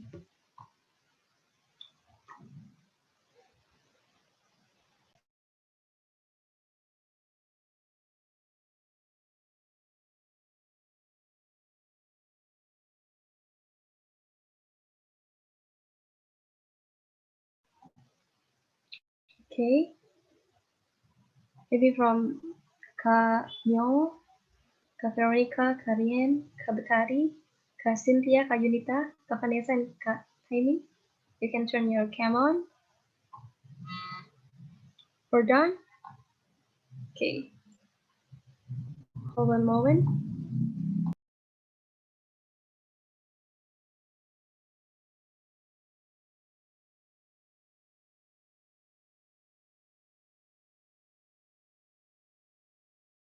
Okay.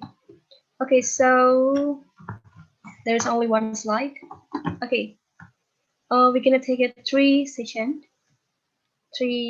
captures. Okay, first. 1, 2, 3, cheese.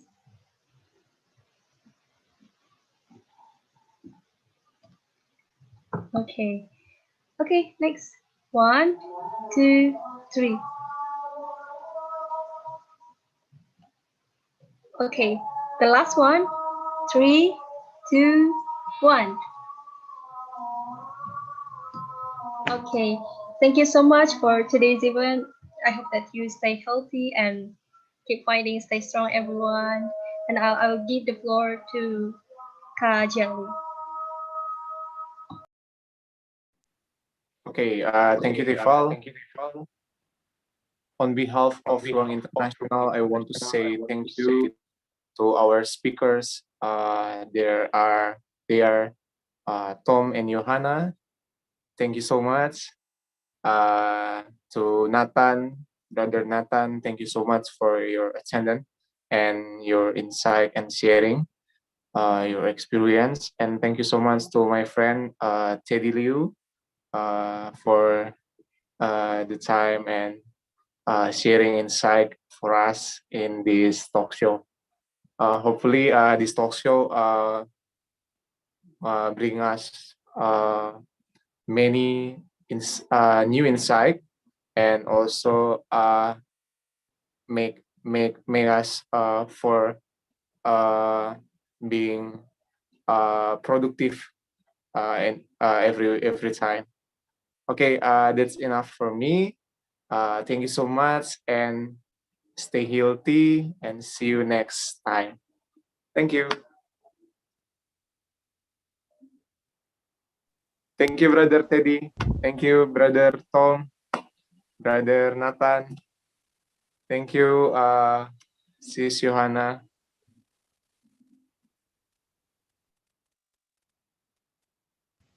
Thank you also, organizer, for the professional survey, and have a nice day.